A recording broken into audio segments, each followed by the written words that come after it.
Welcome back to the NordVPN Top 6 show. Hit the like buttons, subscribe, and get ready to leave your comments below. Using social media, using the internet is a fun place for the majority of people. But what's really important to remember is to protect yourself at all times. When out and about using public Wi-Fi, maybe when you're at an airport, in a cafe, it's absolutely imperative to protect yourselves against hackers and people that will try to steal your personal data. Public Wi-Fi is very convenient, but it comes at the expense of security. When you're answering emails in your local cafe or absent-mindedly scrolling through social media whilst at an airport, somebody could be tracking and hacking your data. Using NordVPN protects your data whilst you are using other networks. This hides your browsing history, your bank information, and your personal passwords and more. Aside from protecting my data, one of the biggest benefits to me when it comes to using NordVPN is allowing me access to my shows, sporting events, and apps that I subscribe to wherever I am around the world. I have accounts in America with Peacock and other parts of the world to catch up on sport with. But if I'm not in the USA, I'm still able to use NordVPN to connect to my apps and stream the football, stream the movies, and watch my favorite shows. We'll speak about NordVPN a little bit more during the Top 6 show to give you some real insight to the benefits that you can get through using this. But Nord are celebrating their 11th birthday. So firstly, happy birthday to them. But what does this mean for you? Every single one of you that subscribes and signs up to a 2-year plan will receive a mystery gift on top. You have to use my exclusive link, which is in the description below. Now enjoy the rest of the Top 6 show. Hit the like and the share button, as I say, and get ready to put your comments in. They're very valuable to us. And let's do this. Welcome back, ladies and gentlemen. Remember, we're sponsored by NordVPN today. Protect yourselves online. Data harvesting is real. I genuinely mean that. It's real. They take your stuff, they sell stuff, they make money out of you. But there's an even better use for it. You know what I watched yesterday, boys? I watched Wall Street, Money Never Sleeps. But it's not available on Disney in England. You've got to pay $3.95. So do you know what I did? I pretended I was in Australia. Free of charge. Love it. There we go. But how is everybody doing? How's everybody doing this afternoon? Great. I'm good. Colleen, are you good? Listen, I'm so good. I thought I had to hop back on here because you've not been talking so much was in the group chat. Half of you lot don't even have a leg to stand on. So I thought, you know what? Let me come out. Daps. When have we seen Daps on this channel? Beginning of for the first 8-9 months, Arsenal been top. Where's he been at? In fairness, KJ stopped inviting him. I don't know why. It weren't. Hold on. Oh my God. Respectfully, I've been all over the YouTube, to be fair. So, Listen, but what were you your drinking face before the here. show started? Before the show started, you were drinking something, but it doesn't seem to be here now. Can you show everyone what it was, please?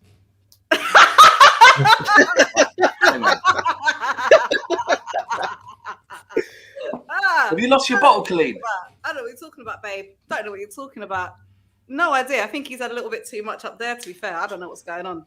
No idea what's going on. We've got 2 Chelsea lads here. For what reason, I don't know. And viewers, we will be moving on to Arsenal a little bit later in the show. Neeks here says Colleen is heavy on the... Heavy, bro. Heavy right now. Insane levels of copium. I've heard she's had it on drip for the past 3 weeks. Like Vegas vibes in the arm, trying to get The through dealers run out, Terry. It could have done. They're running low in North London right now. There's no doubt about it. I mean, we will move on to the title race, the midweek game. What's next for Arsenal? And we are going to talk processes on this because a lot of people talk today online about processes, and I want to understand. There's a lot of this year, semantics. I want to understand everyone's definition of what a process means and what the expectation should be around it. So all that is coming later. I wanted to start, though, with a bit of Manchester United flawless because it's been a really weird up and down week. Embarrassed by Sevilla, through to an FA Cup final, brilliant first half against Tottenham, but another collapse, drop points, but still in a pretty good position in the top 4 race, which was still above where we're expected to be. But United are looking, for me, I don't know about you, a little bit vulnerable at the moment. Yeah, a little bit. Like, I think you touched on it there when you said mixed week. Like, it really is. Yeah, it's tough. it's just not good. You know what I'm saying? And that, like, it's not like performance-wise, it's not good. Like, results have been like pretty much the entire season. Results have been fine, but in terms of our performances, I've been critical of our performances pretty much the entire season. And it's only so long that bad performances or below par performances catch up with you, and that's what's been happening. Because against Spurs and with that game, you've seen the very good of Manchester United and the very bad of Manchester United. First half, very good, absolutely exceptional, bopped them off the park. And we should have been further up than 2-0. So it's like, all right, come out in the second half and kill the game off. And we didn't do that. And we just kept giving the ball up. But the performance was not too dissimilar to the Sevilla game that you mentioned. But even games we've won. Like, I don't do results-based analysis where it's, all right, United win, so we've played well. We've lost, we play poorly. Like, absolutely not. Like, you still have to look at performances outside of that. And too often, these performances have been happening because these players are just not good enough. That's what it is. I've said time and time again, I push the majority of these players off a cliff, theoretically, not literally, but because they're not good enough. So that's why when people get at Ten Hag or try and criticize what Ten Hag's done or talk about substitutions, I'm like, what is he supposed to do? Who was he supposed to put on to change that? Because if he doesn't change that, people say, why have you not made any subs? If he makes the subs later, people will say, why did he make the subs so late? He makes the subs, we get worse. When people just go, why take off one Bissaka though? Why take off one Bissaka? Why take off one Bissaka? Because he wasn't playing well. He was at fault for the first goal. That's why. He jogged out to Perisic and allowed Perisic to cross the ball in. So you don't think he prevents the Son goal if one Bissaka on the pitch? What? So you don't think one Bissaka would have prevented the Son goal if he was on the pitch?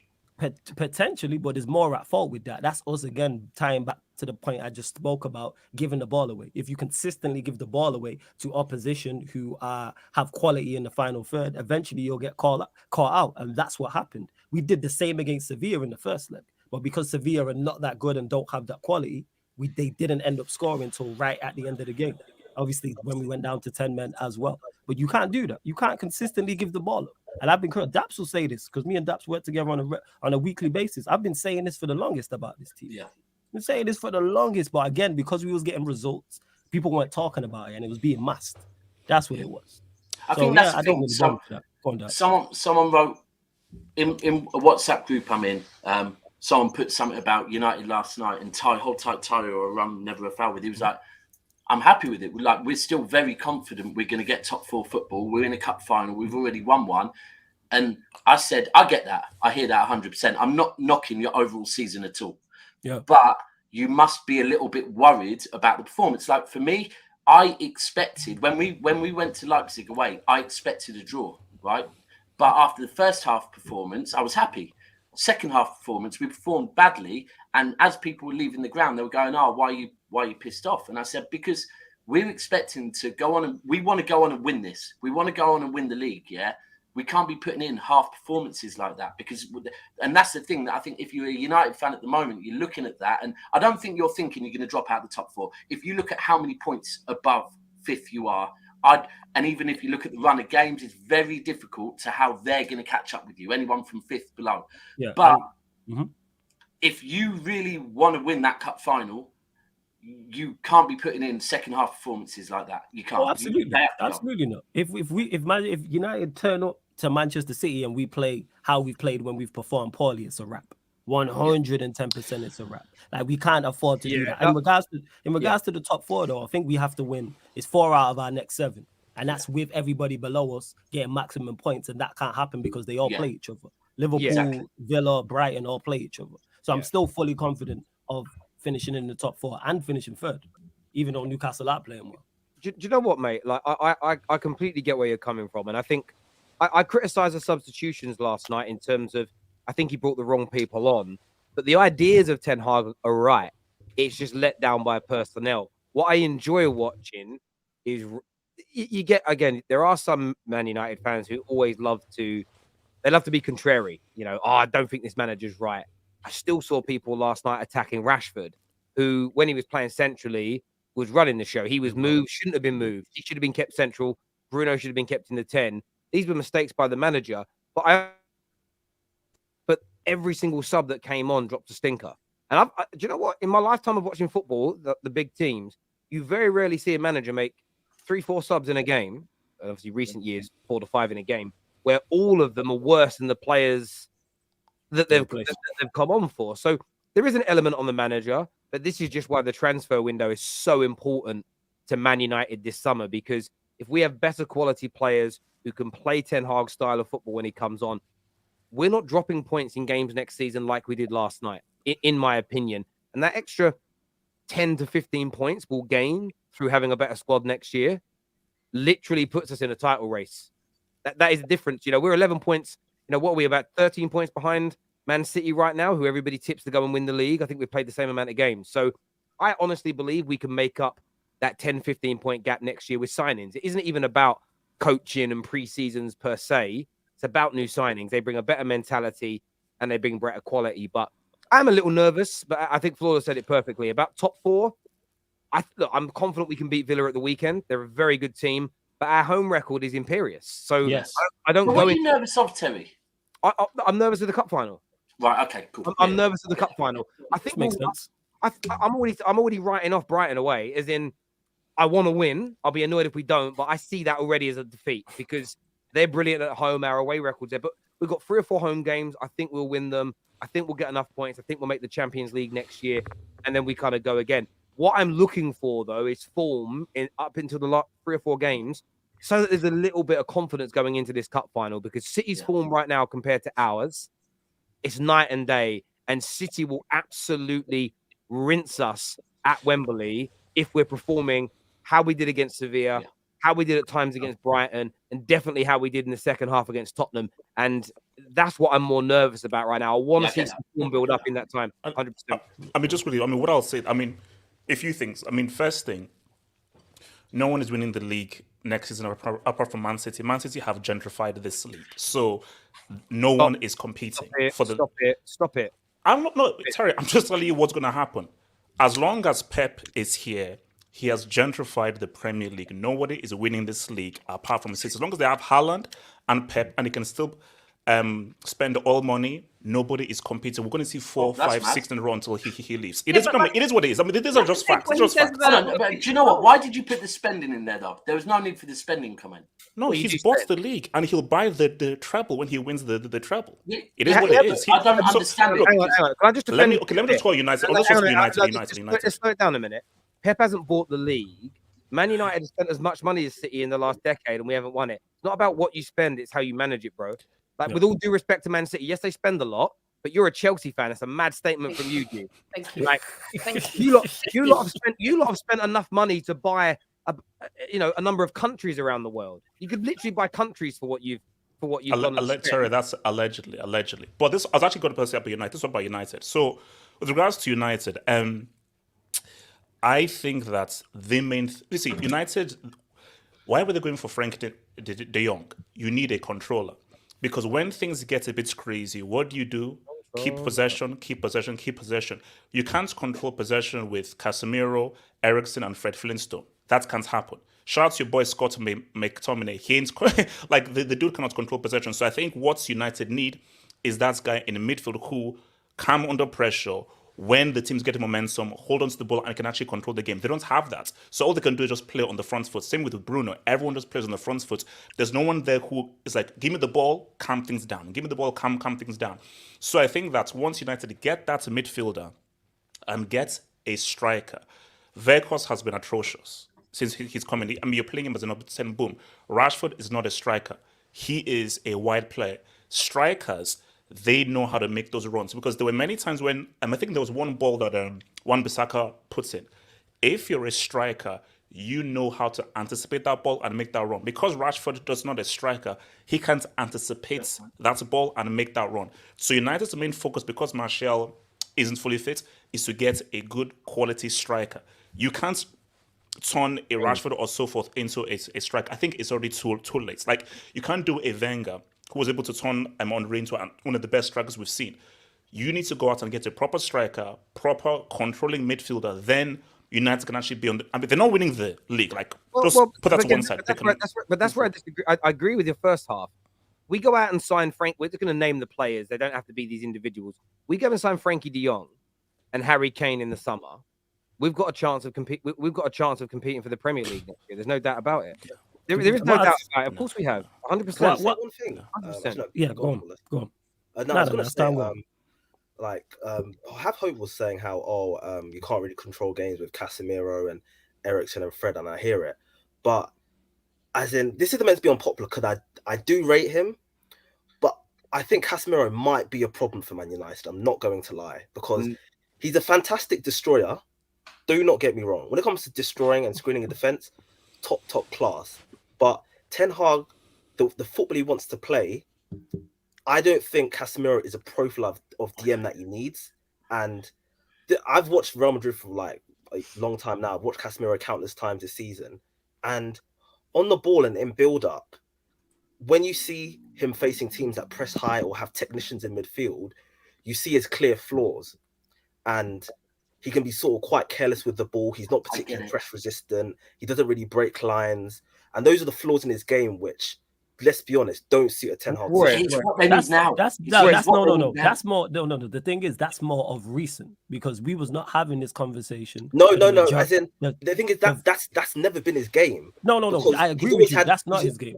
That is true. My point I'm making is when he's been playing well for Manchester United, which for the majority of the season this hasn't been a conversation. His form has dipped. Does he have those obvious flaws that you're talking about? Yes, that's not ideal in his game. Is he the problem? Absolutely not. Not now. I think the problem with anyone is actually Eriksen. If it's Eriksen, when Eriksen got injured, I said he's the cause. All I said was, in terms of how his profile fits into Ten Hag's system, the slight lack of technical quality, and he's a bit ineffective in the first phase, if we're being honest. Have you watched more than 5 of his games? I have. I can even name them. I can even name them. Yeah, but the thing is, the reason why I disagree with this, because even though our team is nowhere near up to scratch in terms of quality, we've dominated games. People act like we've not been on the front foot in games. Yes, against certain opposition. Like I can name Everton, I can name Brentford, I can name Forest. That's all of recent. And again, we are way short in terms of quality. Have Hope mentioned it in regards to our midfield options. Everyone knew at the start of the season, I know without even talking to Terry, that Terry was speaking on this. Everyone know our midfield was short. Everyone know we were short in attack. These are not new things, but again, because we've dropped a 2-goal lead to Spurs, now all of these things become a conversation. All of these things were apparent last August. You know what I'm saying? It didn't take us to get to game week 33. To be like, yo, United need this, that, and the third. Do you know why I bring that up? Because I get where you're coming from, but when we were doing well and he was on form, nobody was saying very much. We do this as football fans. It was only a couple of months ago where Haaland went for a little period where he weren't scoring very many goals. He went for a little dry patch. And what was the conversation every football fan had? Do you think Haaland is a big problem for City? When they weren't on top of the league, Haaland's a problem for City. Now that they're honing in on the treble, suddenly, Haaland, we're talking about. I'm seeing radio stations talk about the guy being better than Henry already. That's extreme. But the point is, 2 months ago he was a problem. Now he's better than Henry. Casemiro 2 months ago, I think we're looking at the best DM in the world. He hits 3 or 4 games of poor form, and suddenly he's a problem for Man United. No. Terry, the thing is, Roy, you didn't say it right though. I get where you're right. So, you in the summer you wanted De Jong, yeah, right, and then if you look at when he switched and went for Casemiro, it was almost like after your start to the season. And ultimately, Roy, I think what you're saying is that long term, he might not be the right profile for Ten Hag. Long term. Yeah, that's what I mean. But right now, Casemiro is exactly what Man United needed. Long term, I get it. Ten Hag probably in 2 seasons' time might want to play with more of a Rodri type DM. But Man United, that's 2 seasons' time. And by that point... I also think that there's an element of truth in that. We went for a Casemiro-esque player because we couldn't land Frankie de Jong. And what Ten Hag did is, I know what he's done. He's, instead of going for a less of a... Remember, Eriksen was already coming in. Eriksen was already signed. So it wasn't like Eriksen was the other option to de Jong. It was almost right. Well, we'll wait because de Jong might be available next year. He's still young. Yeah. And then we went for the different type of DM. And in the summer, remember an Arsenal fan, Curran, he called me out on this. And a lot of gooners were saying, yeah, if you get Frankie de Jong type of midfielders, great. If you don't have a destroyer at Man United, you're going to be in trouble. But this is what Man United fans have been preaching all year, but it seems to have gone missing. We're at the beginning of a rebuild, and it's going to take 2 or 3 summers for this manager to build his squad. So there are still holes in Man United which subsequently rivals now want to pretend don't exist. They want to pretend that Weghorst was our mainstay number 9 striker that Ten Hag and Man United have been dreaming of for the past decade. We know it was a makeshift player because we have no money left. And that, for me, is where the conversation gets a bit out of control. I don't think Casemiro's a problem. McFred's a problem. Yes. As an example, Martial's a problem. Sancho's been a problem. Weghorst's been a problem. Those guys are our issues. Casemiro has had an excellent first season at Manchester United. And I think you put better technicians around him. And even like Eriksen, good technician. But the man has no real athleticism. And the game needs it at times. Frankie de Jong is as good as him on the ball. But Frankie de Jong deceptively has a lot of pace. And he has a lot of power. You throw that next to Casemiro, and Casemiro will look even better. You know, Casemiro, when he was playing with Toni Kroos and Luka Modric, he weren't looking like he's looking in these games. Because he's got a team. Because he's got more responsibility. You man have had some amazing midfielders at Chelsea. You had one of my favorite midfielders of all time in Claude Makelele. But look who he was playing with. You stick him in midfield with McTominay, and Makelele will get exposed because he'll get dragged out of position. No, but Terry, he'll start making mistakes. That's what happens, bro. You said, if we get Frankie and Summer, and then that should up the level of both of them, which I can hear. But I think the difference between that and Real Madrid is that at Real Madrid, Casemiro had 2 build-up experts next to him. And I personally feel like with one, in Ten Hag's 4-2-3-1, that's essentially placing the whole burden on the other player to be picking up the ball from the back, progressing it, ball carrying, all this stuff. No. And I feel like in a game where a team presses high and he gets heavily marked, I feel like that could impact your system. Underrating. And it's not the whole burden of him. It's definitely. Yeah, I think you're underrating what Casemiro actually does. Because we've seen Casemiro do. Yeah, we've seen Casemiro do this. We've seen Casemiro literally have the whole burden when Eriksen's not there, and Manchester United have come taking over. His thing, he's so important to us. When he doesn't play well, we don't play well. He's one of a number. It's him, Eriksen, Martinez, Varane, Rashford. That is the 5 when we don't play well. So this whole thing that Casemiro with someone, because it's not De Jong or Casemiro, it's both. We need an upgrade next to him. Casemiro is not the issue, and the whole burden. He's good enough technically. Is he technically the best? No, but he's competent enough on the ball. Let's not act like he's McTominay or Fred on the ball. Like he's more than good enough, even with he's press resistant enough. Because again, this conversation was not happening when he was in great form. His form's dipped a little bit. Yes, it has done. But earlier on in the season, the vast majority of the season, this was not a conversation. He is not a problem whatsoever. He's not even a slight problem. It's about upgrading around him. Yeah, that's what it is. I agree. I want to go to somebody's super chats here. Debbie says, Man United fans, after that performance, do you think it is time for a fire sale? And what do you do if the Glazers don't sell? I'm done with talking about what happens. It has to happen if the Glazers don't sell, because nothing will happen. Fans will just keep going as normal. Match-going fans will pretend it's not a problem. But we've been asking for a fire sale for about 8 years. So hopefully this summer, the bad players are sold and good players are bought in, Debs. That's what we hope.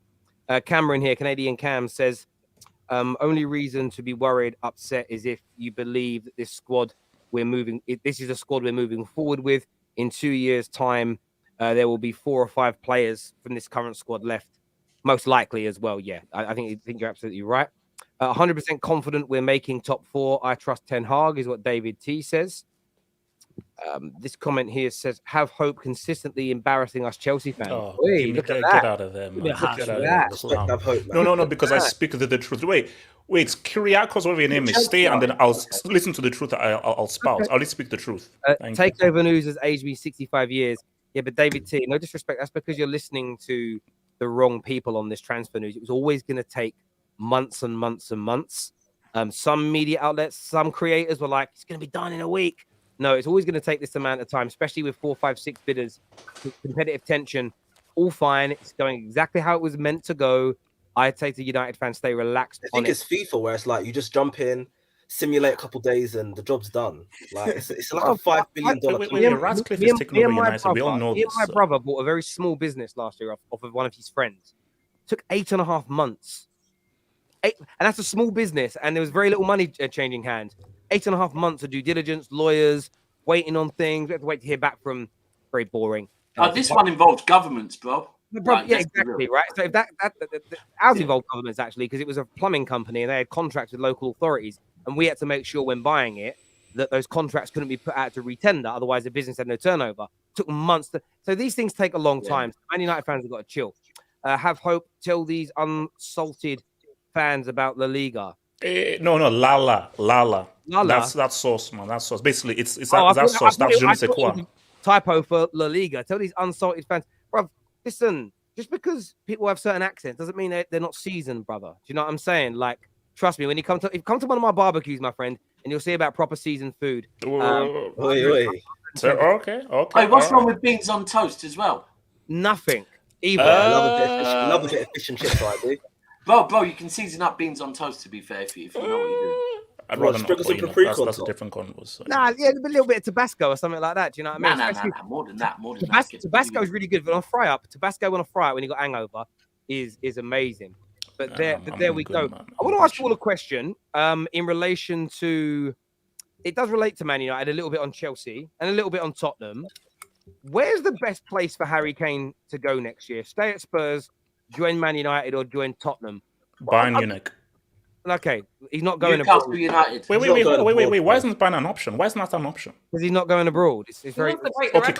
Can I just make an argument? Okay, let me just say my piece, and then you guys can talk about where you. But here's my thing: don't be a start merchant. Harry Kane. I know you're listening because I know you watch this freaking show. Listen to Halfwhole.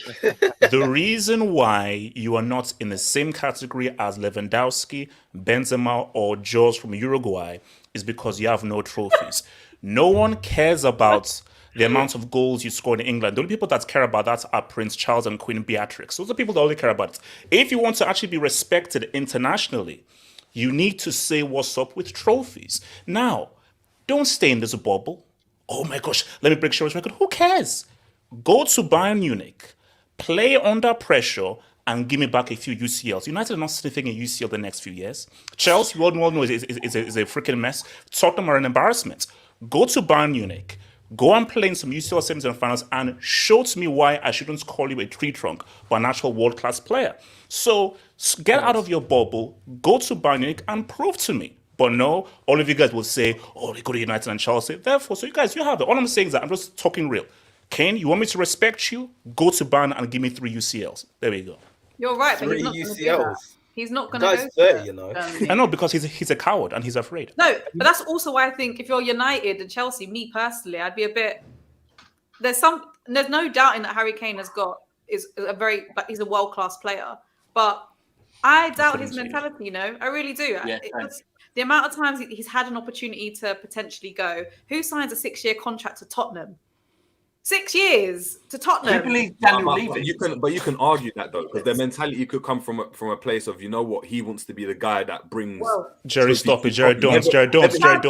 No, Jared, don't. No, Jerry, there's no arguments here. No, Jerry, don't do this. Don't do this. Please don't. But there is, because you can't have the level of consistency that he's got. And then question mentality, because there's something to go and say about getting consistent. Well, he's been in finals, he's not turned up. No, Jerry, no, that's a lie. Him staying at Tottenham is proof to me that you're a loser. And you don't want to test yourself. Of course. If he ends up not doing it, then obviously the proof's in the pudding. But what I'm saying, there is testament to someone wanting to stay there and being the first to go and do it. Tottenham don't win. Because if he wins a trophy, let's say a miracle happens and they win the FA Cup and Carabao Cup, or miraculously they win the league and go on a run like Arsenal did this season, right? Next season. If he does that, then we're talking about like he's on a different level. Jerry, it's never happening. We know it's never happening. Jerry. It's not happening. That's why I agree with him going to Bayern. But I'm saying that Jerry, you said the Carabao Cup. Pardon? I then said the league. I said if he does something miraculously, I'm saying at Tottenham. But you said the Carabao Cup. Yes, I said both. If he does that or miraculously goes and gets the league, because we know it's not going to happen next season. He can't be happy with the Carabao Cup, bro. He can't think, I've completed football with the Carabao Cup. No. He won't think he's completed football. But if you look at how long it's taken Tottenham to go and win, you could argue that challenge, because Tottenham don't win. They're not a club that win all the time.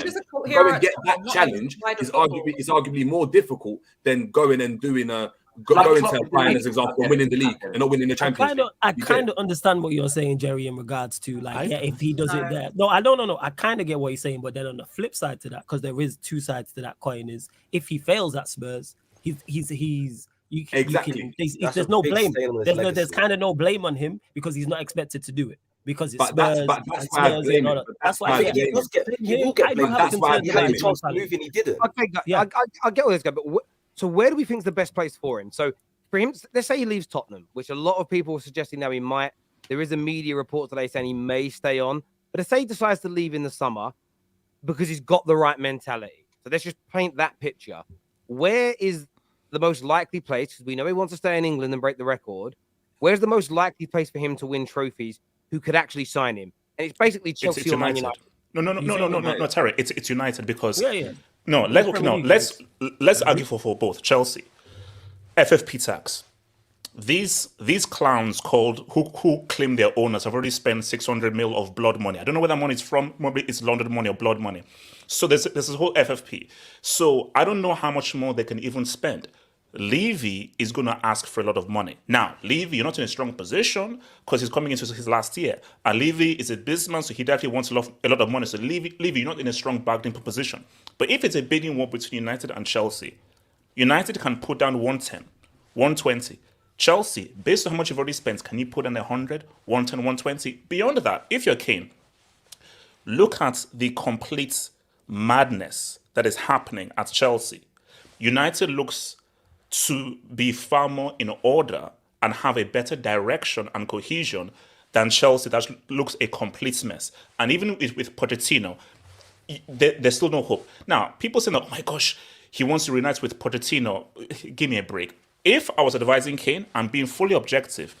United seems a lot more structured and cohesive, a club for you to go at and win trophies as opposed to Chelsea, where Lord only knows what's going to happen next season with the squad they're in. So United, if I was advising Kane, United makes much more sense. Do you know what? Like, I get where you're coming from. We speak about, look, I'm biased in this because I want him at Man United. I don't care if it's £100 million and 300 grand a week. I think he's got 4 or 5 years left at the highest level.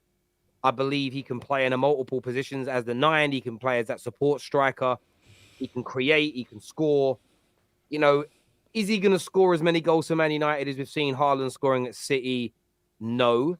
But I don't think you necessarily need to. We've got Rashford in our team that scores as an example. There are other players that will contribute goals. But I was thinking about this last year. For me, Haaland is, in terms of popularity, if Haaland keeps doing what he's doing in the Premier League with the eyeballs on it globally, his status in football will grow. He'll catch Mbappe and maybe even surpass him. And Mbappe's got a head start on him because the man's won World Cups, Champions League stuff. If Haaland scores the goals to land a treble this year, his stardom goes to another level. Harry Kane going kind of toe-to-toe with Haaland in the league for Man United, I mean this with all due respect to Tottenham, it's far greater than scoring this many goals for Tottenham because more people will give a shit. So I think there's an element of like fame and legacy that comes with it. And I do believe he can win Man United major trophies. I honestly believe with the direction we're going in, and this is all dependent on us getting new owners, so we'll just put that in there slightly. If he joins Man United, we compete for the Premier League next year and we have a chance of winning the Champions League. I truly believe that. And if we don't do it next year, the year after. And I think Harry Kane has got to join Man United. I think for me, for himself, because I believe a player of his ability should be winning those major trophies. And we need someone that can compete with Haaland. So do you not think that might be the issue here? And I agree with you, yeah. I do think if you think about it, probably the ones that are going to have the most chance, because Arsenal ain't going to be in for him, is probably going to be Man United, yeah. But do you think that Kane right now, because I think Colleen touched on it earlier, I think Kane might look at that move and look at the fact that Man United fans do think if we get Kane, we could do something, right? Do you think Kane, and this is the thing, if he doesn't take it, for me, he doesn't take that opportunity because he doubts himself. And he knows that if he goes Man United... 100%. If he doesn't do it, then my opinion on him isn't right. Or doesn't take it. So my view is, if he says, no, I'm going to stay, then what I believe in him, for me, becomes not true because he hasn't taken that risk. It's a risk for him to leave because if he comes and he doesn't deliver, if he comes and he flops, he goes even further down the pecking order in terms of legacy. Yeah. But this is why when people say to me, you can't judge Gerrard against Scholes and KDB on trophies because he was at a worse team. Gerrard could have fucking left. He could have joined us. Gerrard didn't need to stay. Did he not? Yeah, it was twice. It was twice. He did, to be fair. He wasn't allowed. The Matthew wouldn't let him. It's true. Look, man, That's security, man. Lifetime. That's security, man. This is it. But it is fundamentally a player decision. If a player decides to drink a lot in his years, or do a bit of laughing gas, go to parties, not train properly, eat incorrectly, and their career is shortened by it, or they don't achieve what their ability suggests, we all say bad decision making. If you choose to stay at the wrong football club, what's the fucking difference? There's none. So for me, Harry Kane has got an opportunity now. It's no guarantees coming to Man United. I'm just giving people my belief. And I see a few people say you're waffling. Remember, the response you're waffling means shit. I don't know how to counter what's being said. So you just insult instead. That's all that means. And for me, we need someone like Harry Kane to compete with Haaland's numbers and Haaland's ability. And Victor Osimhen is another example of a player that may be able to do that. I just personally think Harry Kane is better than him overall as a football player right now. And I know a lot of people say, yeah, but what happens in 3 or 4 years' time? When Man United will go and buy someone else. Like, it's not. I don't understand this concern. If we've got the Glazers, I actually get buying a younger player that you can get 8, 9, 10 years out of. Fergie didn't care about that. If Fergie needed a 30-year-old to plug a hole for 2 or 3 years to help us win league titles, he did it. He's also the most famous manager in European football history for developing kids and winning titles with them. He did it a decade or so before the great youth academy players came through at Barcelona. He's one of the greatest for it. But he also, as well as being famous, I see what you're trying to do here, Terry. I see what you're trying to do. I'm just like, you're building these comparisons between Pep and Fergie very well. He didn't influence anything in football, rotation, nothing. But the point is that he would still go, right, we need a goal scorer. Let's go and get a nigh on 30-year-old Van Persie from Arsenal to do it. Let's go and get Laurent Blanc to fill a hole in the team. Let's go and get a 30-plus-year-old Van der Sar. Man United fans have been obsessed with got to buy young. The only reason you're saying that is because the Glazers are the Glazers waste money, and then we always run out in all of our projects. We are not going to have the Glazers, in my opinion, in the summer. And even if they stay, we'll be debt-free because they're going to take money from someone and clear that debt off. And that means there's money to buy. And if there's money to buy, people have got to stop worrying about what happens in 5 years' time. Nah, people do need to stop worrying. No, you know what? I feel like FIFA is just frying people's brains. Everyone has to be 21 with 90 plus potential. Like, you could get someone who's 27 in his prime now, and then if he falls out of his prime or it doesn't go as planned, I think that's what Arsenal are missing. Wait, right. Isn't that what Chelsea's doing? Isn't that what your owner is doing? That's literally what we're doing. Like, I want more experience on our team, but generally, like, everyone's just like, he's 26. Oh, no, we can't get him because he's too old. Or he's 20 because he's too old. Like, everyone has to be 21 with 5-star potential. Like, if you want to win now, they need to buy the players who you're going to be able to win now. I'm not sure if that's how. The thing is with Harry Kane, we've mentioned it already. Is Manchester United the best fit for him? Yes, outside of Bayern Munich. I do agree. We'd have hope on that. But with him, like, his mentality, to me, I do question it in terms of why have you not already made this move already? Why have you not pushed for this move? Or you was literally walking around a golf course with Gary Neville talking about going to Manchester. I can't talk about it on camera. I can't talk about it on camera, but I'll tell you off camera why his move to City fell through. Tell me off camera. I had lunch with the guys at Snack with someone who is literally a lawyer at Tottenham and explained it all. Oh, yeah. I always think things out online, but I'll tell you offline. Tell me after. It isn't for a lack of Harry Kane trying. What I will say, because this is public, when he got in trouble for not returning to training, he wasn't really in trouble.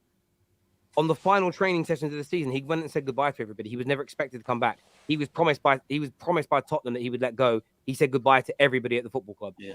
So he really did push. But I'll tell you off. But sorry, mate, go on. Sorry. Tell me off air now is cool. But even outside of that, I look at it in games for Spurs, and it's not about winning the big games for Spurs. It's standing up and being counted. You know what I'm saying? It's putting in a performance. We watch Mbappe lose a World Cup final and his stock went up. I've not seen that from Kane in finals, semi-finals, quarterfinals. I've heard Spurs fans be super critical of him in big games. So why is it going to come to Manchester United and all of a sudden it's going to change it around? I have my doubts. I'm glad you mentioned Van Persie. People mentioned, we signed him, we win the league like he's Van Persie. As good as Kane is, I think Kane is world class. He is not Van Persie's level. Like, I don't know if everybody's not watched the two. I disagree. He's not Harry Kane is not on Robin Van Persie's level. Van Persie's issue was that he was injured. I don't think that Kane has the impact of a Van Persie. I think Kane, as much as he's world class, this ain't gonna make sense what I'm about to say. He's overrated. People talk about him like he's a Van Persie, like he's a Benzema. He's not these strikers. Top quality strikers. Where do we draw the line then? Just as a question, just playing devil's advocate, where do you draw the line and looking at players and thinking, like, first of all, where do you respect a player trying to go and do the impossible? So staying, because obviously you could obviously, of course, you can look at it and be like, look, you're questioning his mentality. But if you look at, for example, the NBA, and you look at certain players that try to go and do the impossible, and then eventually go and do it, like how well do Giannis won a chip? Yeah, exactly. How well do we respect that? And then when is the cutoff point? Because now, if he jumps, obviously Man United's a bit different. But let's say he went to City and Haaland wasn't at City. For me, that's the easy, like, all right, I'm just going to stat pad and get my Premier League because. But where do you draw the line? Because United are still in a process, as Terry was talking about, where they're still trying to go and get to that level. So he's going to be a massive contributor. If he's going to a Bayern Munich, as you're talking about, Champions League's a bit different. But him winning the league twice or three times over, that's come on. Like, how can I rate that? The reason why I can rate that, because there's no safety net. At Spurs, there's a safety net. Every time they fail, he can fall into the safety net of. But within himself is their safety net, because look what we're talking about right now. Us going and critiquing his mentality, critiquing whether he's on that level. There's no safety net there. There's a safety net within Spurs, yes, within their. That's the point I'm making. Like, if he makes a move, we know how this ends all the debates and all the conversations. If he makes a move, and you know what? That's nobody who's trying to win. Sorry to cut you off, Terry. Anyone who's trying to win major trophies and be that guy and be of a certain level, you move. We've watched players leave Spurs and become great. We've watched Modric leave. We've watched Bale leave. Why are you at Spurs if you're trying to be great? That's no disrespect to Tottenham Hotspur. No one stays there and becomes a world great. It don't happen in the modern day era. You have to leave. It's a stepping stone. So he's decided to stay. I just want to add on to that very quickly as well. Like, that's why I think Man United, legacy-wise, the bigger risk than City. If you went to City, I see people do this to City's players all the time. Man United's legends have this done to them as well. Our legends from Fergie's era of, but you'd have won the league. I mean, recently we've heard talks that Fergie weren't even that good as a coach, but you'd have won the league without Scholes. You'd have won the league without Roy Keane. You'd have won the league without Andy Cole. You'd have won it without Beckham. You could win it without Giggs. You could win it without Vidic and Rio and Van der Sar. All of our legends get played down. The great thing, if Harry Kane comes to Man United and we win a Prem, we weren't winning them before he arrived. And I think that's something that, again, if I was in Harry Kane's ear, that is what I'd be whispering to him. And you could argue, look, Chelsea have that same thing. Yes, they won a Champions League 3 years ago, but the best part of a decade now, they haven't competed for a Premier League. You go there in year one, your goals shoot you into a title race. Year two, they win you a league. You are a major catalyst. Eric Cantona-esque, what Michael Carrick did when he came into Manchester United. He doesn't get the credit he deserves, but a lot of the players that won us our league in 07 were there the year before Michael Carrick arrived. He came in and just solidified that midfield with something a little bit different.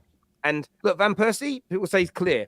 Listen, he won, in England before he joined Man United, he won an FA Cup in 05, and I don't even know how prevalent he was in that team in 04, 05. He was like on the bench. He won nothing in England, Robin Van Persie, until he joined Manchester United. So I think him and Kane's arc is very, very similar. Very good point, Terry. Very good point. He's now and starts to. If Van Persie had never won that Premier League for Man United with all those goals, he wouldn't be remembered how he is now in English football. That season solidified his quality. And if Harry Kane, let's say Kane does join United next year, and he bangs in 25 goals, and we did win a league, right?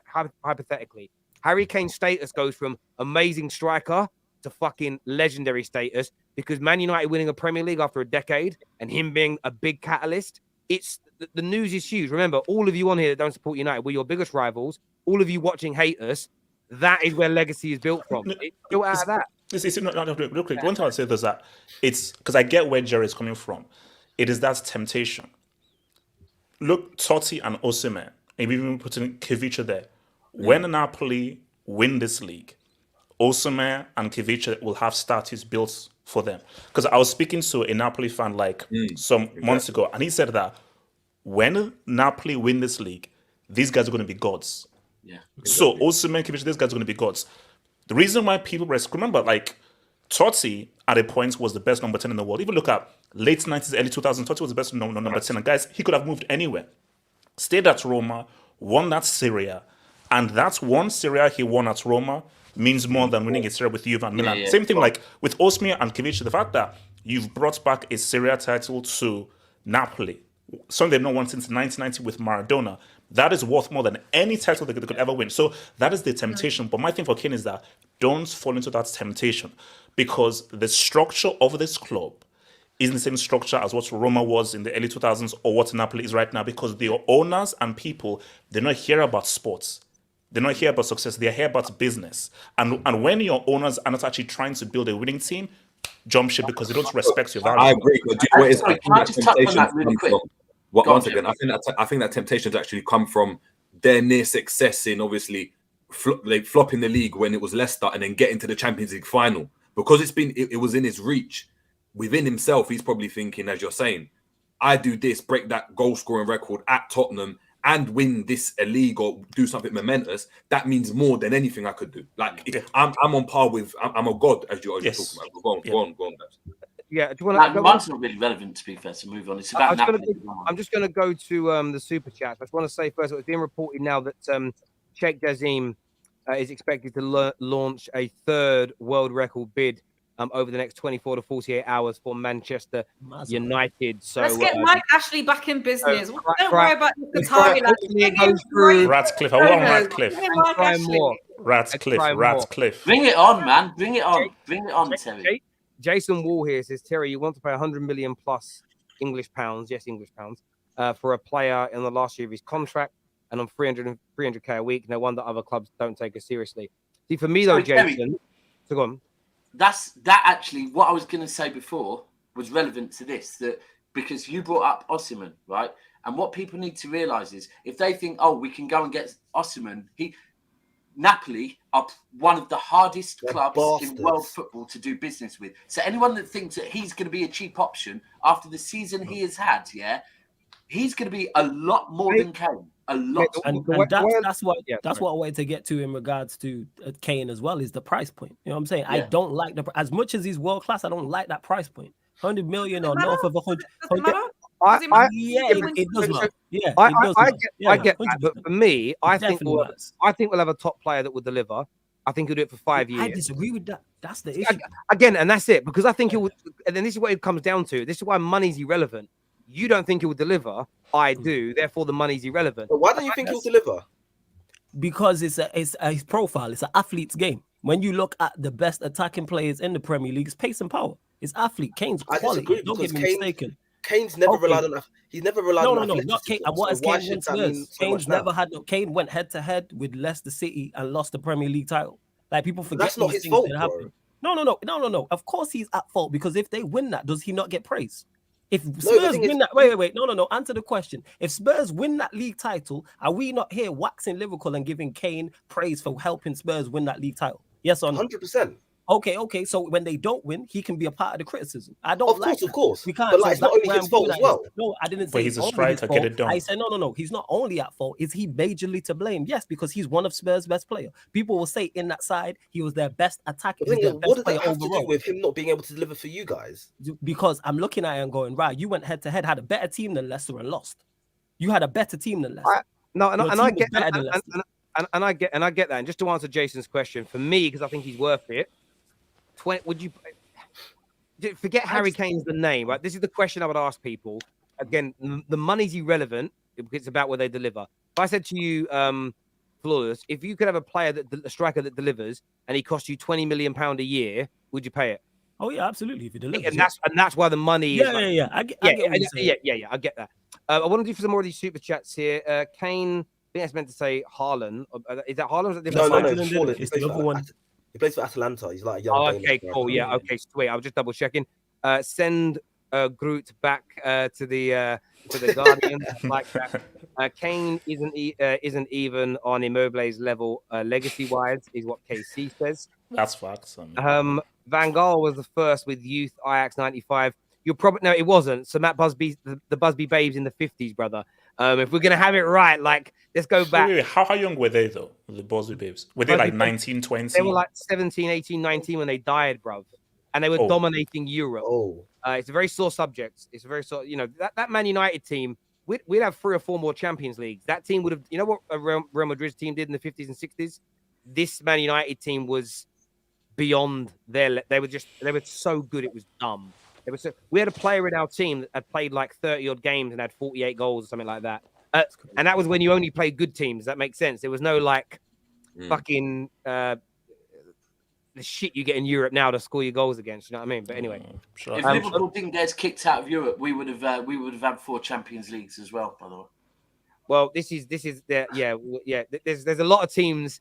I feel sorry for. I feel sorry for those like really good Everton teams in that era that couldn't, true, actually, and Arsenal teams that were amazing but couldn't go into Europe. Do you know what I mean? Just to be clear, we wouldn't have. We still wouldn't have. Blessing in disguise, man. You know what I'm saying? It's true.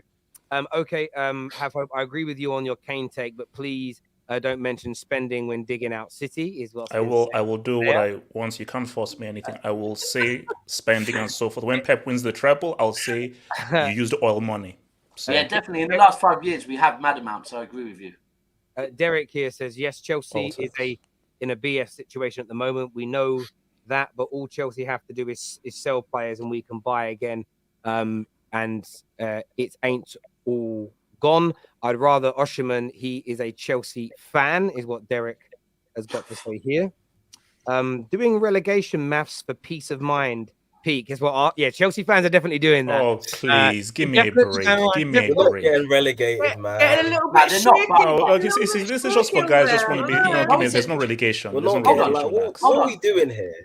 Hold on, Roy. No, Roy, they're just bored. Roy, they're basically bored. Chelsea fans, let me ask you a question. They think like Leeds and Forest and Bournemouth are going to win like 4 out of the next 6 games. Like, what are we doing? You're not even going to win a game. You've not even won a game in how long? We're close enough to 40 points. Colin worried about losing 4-1. You know what I love about you, Roy? You're sitting there when they're 40 points, it's calm. Like it's a good thing. Okay, no. Hold on. And we're close to 40 points. As a Chelsea Football Club, it's an absolute disaster. Don't get me wrong. But in the context of where we are right now, I can't call it a bad thing because we are near 40 points. And when Man them will stand around like a really nice Merc or BM flexing the car. There's Roy doing it over a Ford Fiesta from 2000. You know what I mean? It's a mad one. Well, listen, we're not getting relegated, man. We're not getting relegated. Roy and Half, I agree with you. Relegation, because last night on Coppish, we went through pretty much every team's game. So I agree with you. Relegation, because the other teams below you, they're not going to win enough games. But I've looked at Chelsea's running, right? And your running is peak, Like, honestly, I don't think you can rule out finishing about 15th. Yeah. Oh no! I get you. No. Chelsea are going to finish. Lampard, I do not think we'll win another game this season. I forget Lampard. It's the same with Potter. You can't now blame Lampard. No. Wait, I'm blaming Lampard. No, it's worse. No, but listen, if we get Terry, please let's get to that Chelsea thing because Lampard is. I am going to move on to Chelsea in a minute. Yeah. We need to talk Chelsea. We are going to talk Chelsea. I wanted to say a big shout out to our title sponsors today, NordVPN, and actually one of our members has actually super chatted in about them as well. I'm going to put this up on the screen. A member chatted in, Shareem, who says, Terry, NordVPN is a madness. South Africa for 2 weeks for $1,000, normally 1,500 quid. And this stuff's true. When you use NordVPN to essentially put you in a different location, you can just see here when it comes to these hotels that are available, just by changing your location from the UK to somewhere else, you can see here hundreds of dollars can be saved on holidays and on traveling and all sorts of different things along those lines. So make sure you're downloading the OneFootball app now. The NordVPN website now, and you're signing up to their packages. And there's lots of other good things as well. And if you're a streamer, this is what I've found recently with streaming like I do, especially if you're a gaming streamer, it really keeps the bandwidth clear, keeps your internet clear. I know sometimes YouTube can mess up, but since I've been using it here in this office, almost perfect internet every single day. And that's all provided via NordVPN. And with the summer coming as well, like we've said, really great savings to be had on summer holidays. And with the world being so expensive right now, not only can you protect yourself online from being defrauded or having money stolen, you can save yourselves on brilliant holidays, flights, hotels, and much, much more. So I did not know you could do that, Terry. I didn't know changing location changed the price. Yeah, on a real level, there's so much stuff I've learned through doing it. There's a few hacks sometimes you've got to do as well, but there's so much money, genuinely money to be saved, and things like that, and even little stuff like I said, I wanted to watch the Wall Street film last night, and I was looking everywhere for it.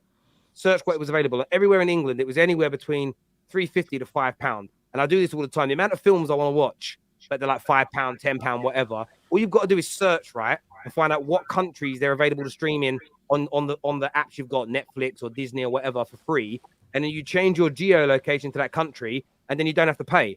Literally, like, it's not a massive amount of savings, but this month on movies alone, I've saved that £35.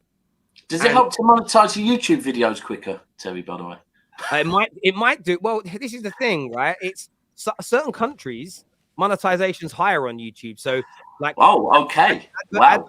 If all of our viewers change their location to Australia and watch my videos, like, ad revenue would triple because they pay more. Does it get rid of that yellow symbol quicker though? No, don't do that. It doesn't do that. It doesn't do that. So thank you everyone who signed up so far. It's really cheap as well. Cheap as a cup of coffee per month to have NordVPN on up to 5 devices as well. So go and get that done.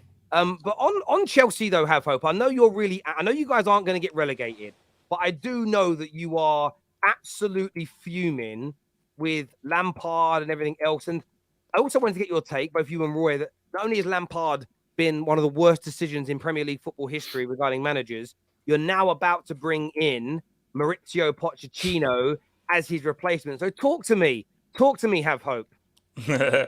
Well, look, Terrace, I'll keep it real, because all I can do is just keep it real. So, first things first, there needs to be a campaign.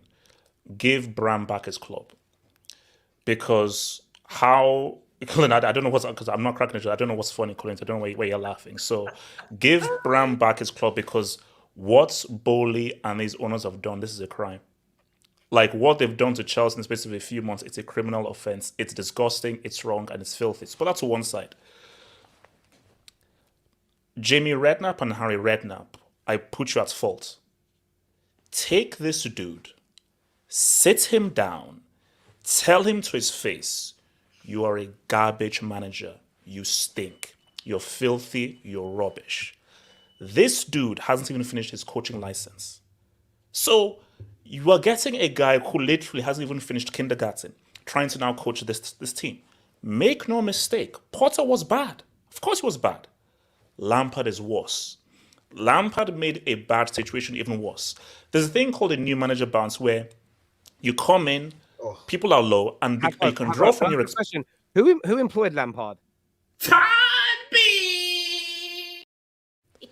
Sorry, I told you to delete that, man. I told you to delete that. But fine, you wouldn't listen to me. But okay, fine. Is that you?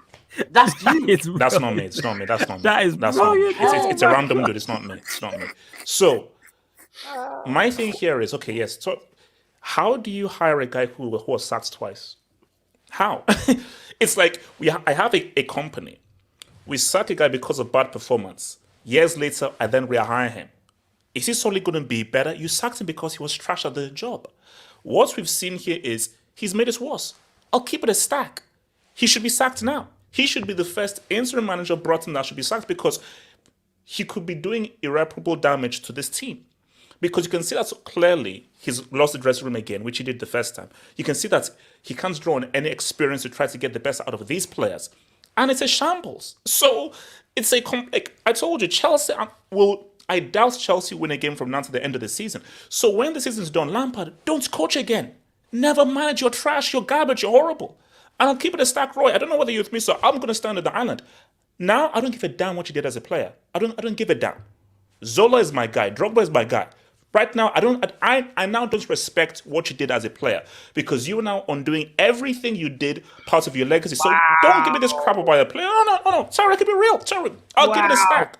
I don't care what you did as a player. He done what he done as a player.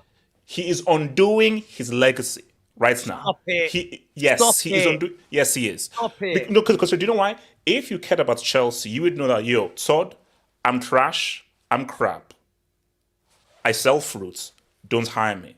because I'm going to make things worse. Because this guy is so arrogant, and because Harry Redknapp and Jimmy Redknapp are not telling him that, bro, you ain't good, you're not seeing what's happening. So look, and let's get to Pochetiino, and I'll give it over to Roy. Undoing his legacy. Look, Roy, do you believe he's undoing his legacy? We're not getting off that point that easy. Is Lampard undoing his legacy? I'll mention it when Have Hope's done. Okay, no, let me look at Roy. Okay, so last thing here. So Pochetiino, this is an abomination. Bram, for 20 years, built a winning formula, one of the greatest clubs in the world, second biggest club in the world behind Real Madrid, one of the heaviest shirts on the planet. That's what Bram built. There were standards. There was a freaking benchmark. So you go from that to a guy who, in the UCL final, you bench the guy who dropped a 3-piece in Lucas Moura, and you play a tree trunk who hadn't played for 2 months in Harry Kane. And what did he do? He dropped a disaster class. Jerry, I know that you were sleeping when you were watching that UCL final because Tottenham were not doing anything. They dropped the worst performance ever in UCL history. Jerry, don't laugh. I know you were sleeping because it was that easy. I know you slept. I know we all slept. So this clown is coming to do what at Chelsea? But do you know what it is, Roy? You know what it is. It's a yes man. They don't want a guy who can say no to them. They don't want a guy who has standards. They want a yes man for this stupid, disgusting project. What club signs orphans for 8 years? It's an orphanage. What they need is someone to manage these orphans. That's what they need. It's like, yo, if you're a young kid and so forth, come on down to the Chelsea orphanage. We'll take care of you for 8 years. No, relax. We're not winning trophies. No, forget that. It's vibes. It's merely vibes. There is a reason why Papa Drogba said, I don't recognize my club. Terry, I don't recognize my club. This ain't the Chelsea that I know. This is some weird, sickening nightmare on Elm Street's Evil Dead Rise nightmarish trash. You supported him for that long, to be fair. What? I mean, look, sorry, I'm going to be last thing I said, bro, I don't know, man. Like, it's ridiculous. Like, these guys, they have committed a criminal act on Chelsea. And someone needs to say something. I'm going to say something. It's a crime. But it is what it is. It is a crime what Bowley and these clowns have done. Give Bram back his club. Roy. Okay. Where do I start with this mess that we're in? Firstly, I got to look at Bowley very, very funny. Because you sacked Thomas Tuchel, who I rate very, very highly. We had a less than ideal start to the season, but nobody can tell me that we'd be where we are now if we still had him. And I actually was on a flight. I was on a flight back from Latvia, and I got off the plane to about 50 Twitter notifications, 40 WhatsApps, and I was like, "Oh shit! Like, did I do something? Like, something happened?" And I actually see that my manager got sacked, and I thought, I was like, it's only 6 games. This has got to be a troll. And I'm like, okay, you know what? I don't agree with it, but you can rectify it by making a good replacement. He brings in Potter. Terrible decision. So we already downgraded once.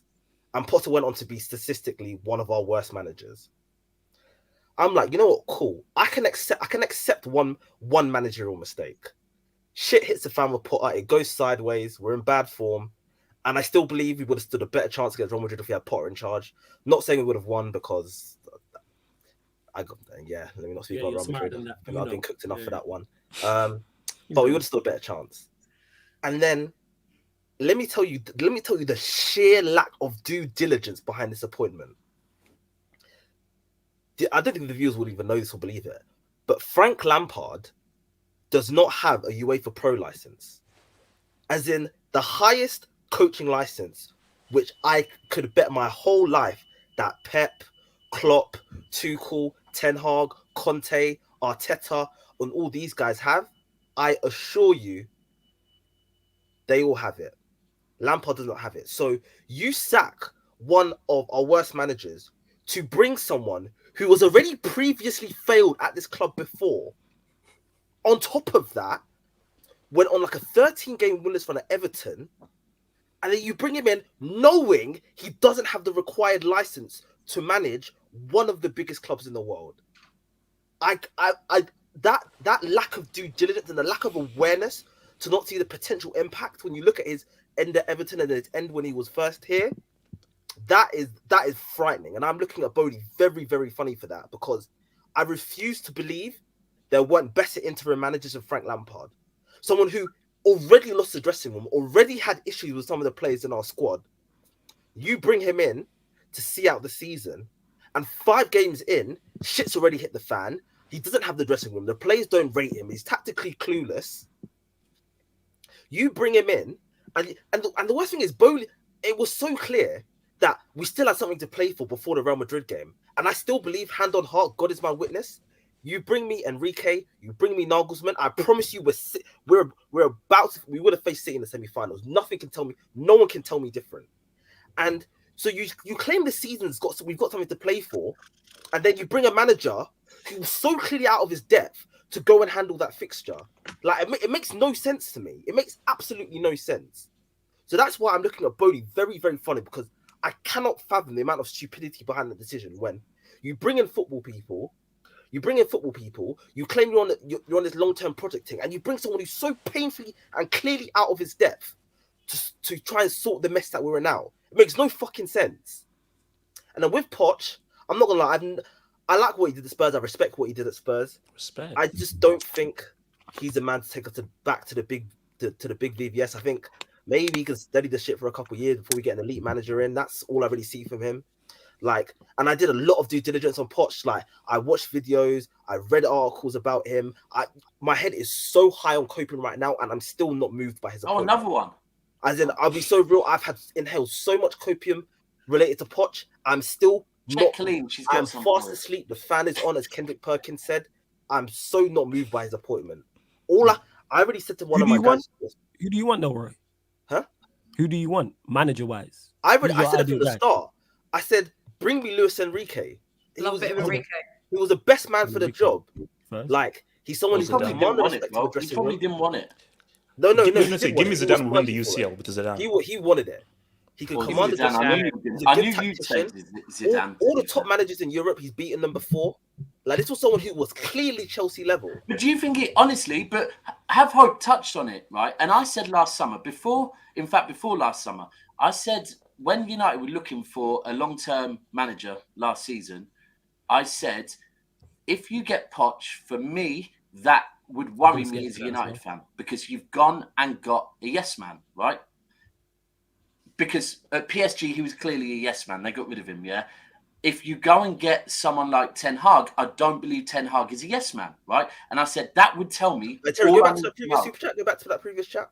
And I think right now, Have Hope spot on. You've got a yes man. You've got a yes man. And that is the biggest worry, because what the most important thing at Manchester City Football Club, everyone will say, is Pep Guardiola. Yeah. For me, it's not, because someone hired Pep Guardiola, right? Someone knows the ambition of the club, the direction of the club, and passes it on to someone. It's the person that hired him. Now, if you hire a yes man, because look, we have to be clear, all of us would love an owner that signs checks, yeah? So you have the right owner as far as signing checks, but you need a manager that goes in there and says, listen, I'm only taking the job if you continue to sign the checks I need you to sign, but if I ask for a goalkeeper, I want a goalkeeper, not a winger, right? That's what Enrique said that. And Enrique, exactly. He had a lot of demand in his interviews, and Bowley wasn't feeling it.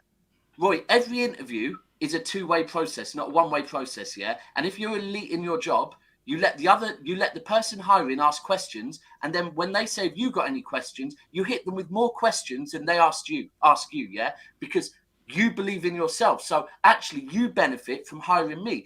I believe Ten Hag did that at Man United. I don't believe Poch would. And also, to your point, it's a great point. Your point is, well, why did Nagelsmann not get hired?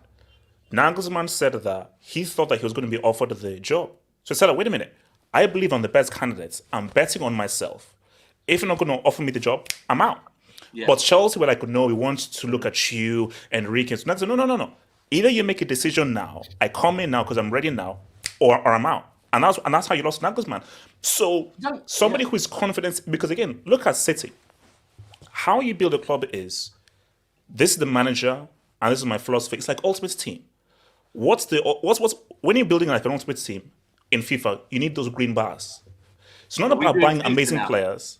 It's about buying the right players. So Pep is like, okay, look, I need to buy those right players because I need to get these green bars. At Chelsea, it's just red. While we talk on FIFA quick. So basically, it's all you just see is just all this red bars. So the issue is the acquisition that Chelsea have been doing. It's vibes. It's just data analysis. You don't have a manager that has a clear philosophy and you're not building for that manager. So you bought players under Tuchel, you sacked him. You bought players under Potter. Did you really? Or did you just shove players onto Potter? Let's be real. Modric was a Ukraine project. Modric was got for 100 mil for Ukraine. Arsenal were scouting him. They wanted him. And she was like, no, let's just get him. So Modric did not fit into what anyone wanted. So, and the issue, see, Roy, here's my issue with Luis Enrique. Luis Enrique, we know that he has a style that he wants to play, and look at what he did at Barca and Spain. We've already spent 600 mil. Can Enrique get the best out of those group of players? He needs his own set of players. He wanted the goalkeeper, he wanted the DM, he wanted the striker. And can Chelsea do it through FFP? Based on what Chelsea have already spent, can they get all those players with FFP? So the issue with Enrique is that you need to give Enrique his particular players so he cannot execute his plan. Nagelsmann, I feel that with what you've already spent, because the issue is that the damage is already done. So what you do is you get Enrique, then you spend the 600 mil. Yeah. But you've already spent the 600 mil without Enrique. I hear that, guys. I want to go to some of these super chats from the viewers who want to have their say on this. African Giant here says, I swear the term yes man boils my blood so much it hurts.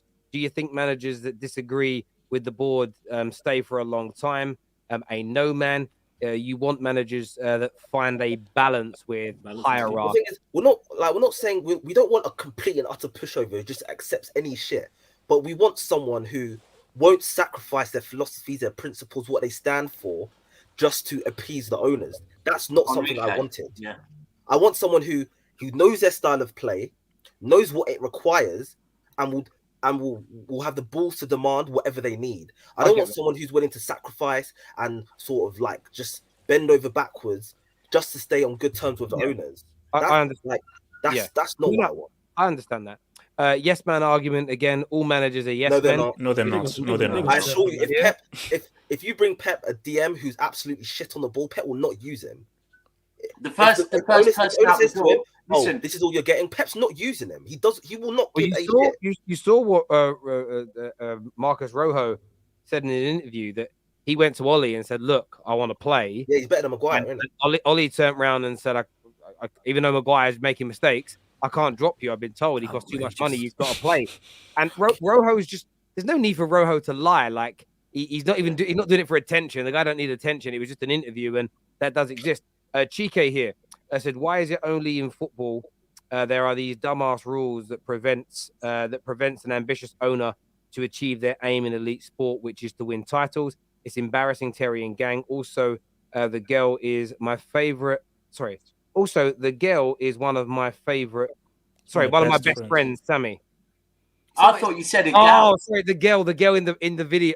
I was saying the other day in his picture, I was calling him a little. Little Rizzler there with his little things. I was like, go on. Terry, I thought you said a gal.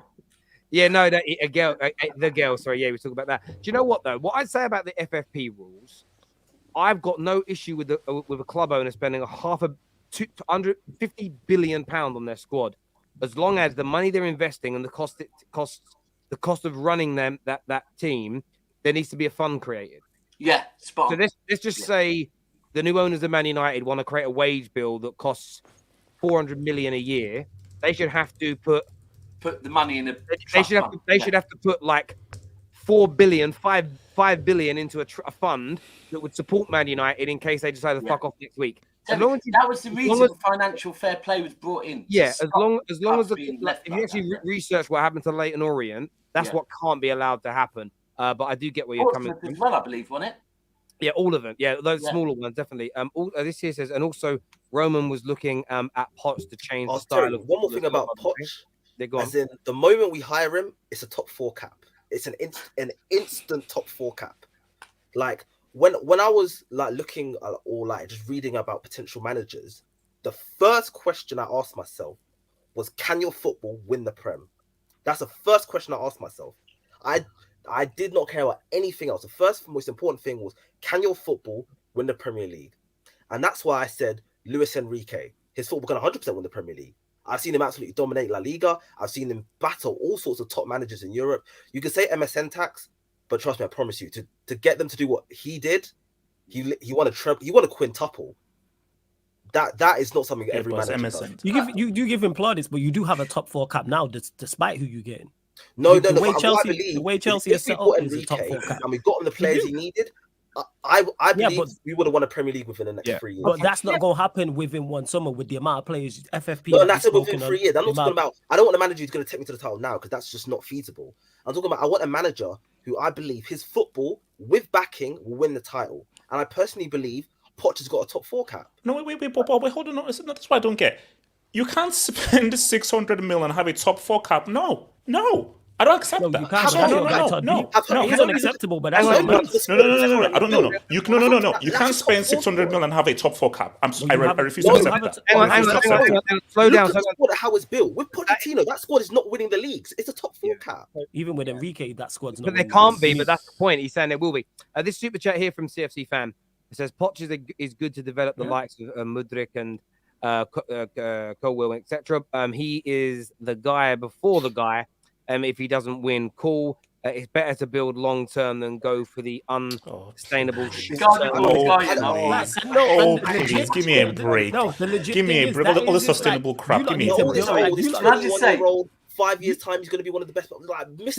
That's not true. The guy before the guy at Tottenham is like the guy before the guy before the guy before the guy before. Like, why would you do something to have an effect in 3 years? Roy, have hope. Why don't you just take this opportunity just to enjoy the nostalgia, the glory days of saving the bridge? Oh, glory days hype, man. I've seen Premier League years enough times, man. I'm not trying to Wait, when else did you win the league? Is that all 4 since last one? Enjoy the real Chelsea, and that's what we're getting. What happened in 06 UCL fund? I hear that. This here from David T. He says, give James Corden the statue outside the bridge. But do you know he's to blame for this? He's to blame. Yeah, wow. No, he's not. Whoever listened to him is. You know what I mean? At the end of the day, if you Bricktop got this perfect in the film Snatch. If I give you a bone, I don't want to know how it tastes. Do you know what I mean? If you give me a tip, have hope and say, "Oh, I've heard this is going to make a lot of money, this stock," and I invest money in it and lose, it ain't your fault. I'm a grown man. I made the decision. Yeah, but I was still the bad guy who gave you the bad info. Yeah, but I didn't have to listen. I'm my own man. I got my own mind. What if I forced you to listen? What if I'd have gone to your head? That's why, for me, if my, like my son rang me the other day. My son rang me the other day and he's like, "Daddy, can you buy me some prime drink? Everyone at his school's drinking it." And I'm like, I don't let my kids drink sugary, horrible drinks. And I'm like, no. He's like, but it's cool that it isn't cool. What's cool is to not do what all the other groups are doing. I'm teaching my son to have his own mind, not to be a sheep. Don't be a sheep. But sorry. What if James Corden told a very funny joke? He basically you're a sheep, and I'm only joking. No, I'm a wolf. Havhope is doing too much. But he is right. Bowley out, Lampard out. Chelsea FC are finished at the highest level. Don here says Frank Lampard hasn't even got that the. I'm actually gonna get pissed off if I see that message again because I hey, someone super chat again. I can't. Yeah, everyone super chat it in.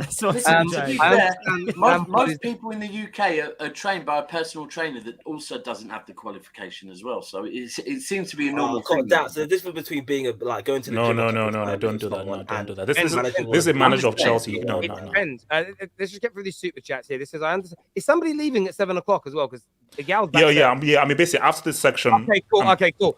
Egal's sitting there waiting, and I'm just like, I didn't actually know because I don't. Dori Egal, I'll be at my Dori Egal. You'll be here soon. I understand Lampard is doing a horrible job, and I feel for Chelsea fans for undoing his legacy. Classic example of a spoiled. Yeah. I didn't even mention. I agree with Have Hope. I'm looking at Lampard very funny now. I'm sorry. No, you guys have got no. Roy, thank you. Thank you for the 200 goals. Thank you for captaining us to the Champions League. Thank you for the Premier League titles. But at the end of the day, when I'm looking at you, you took him the first time. You took him the first time. This club, but I can't let a managerial stint that bad not make me look at you funny. I'm looking at you very funny, very funny. No, the worst bit is you man should have done your research. Hold on. Roy, let's Roy cook. Colin, let's Roy cook. Roy cook. Came back knowing. I promise you, God is my witness. He knew he was out of his depth, and he still came back. That Of course he would. Roy. He didn't get his pro license when he was. He didn't get his pro license when he was gone. He didn't come up with any new tactics. He didn't look at what Pep or Arteta were doing to try and learn. I disagree with that. No, you're saying you're saying that you think he has self-awareness. He has no self-awareness. He thinks he's good enough to do the job. Then no, Flawless, you can't say that. Why should be looking at how can I not say that then? No, Flawless. No, Flawless. If you Flawless. If you can see that you've lost, Flawless. If you've seen that you've lost all these games, yes. One of the key things in life is having self-awareness. We know that. You know what?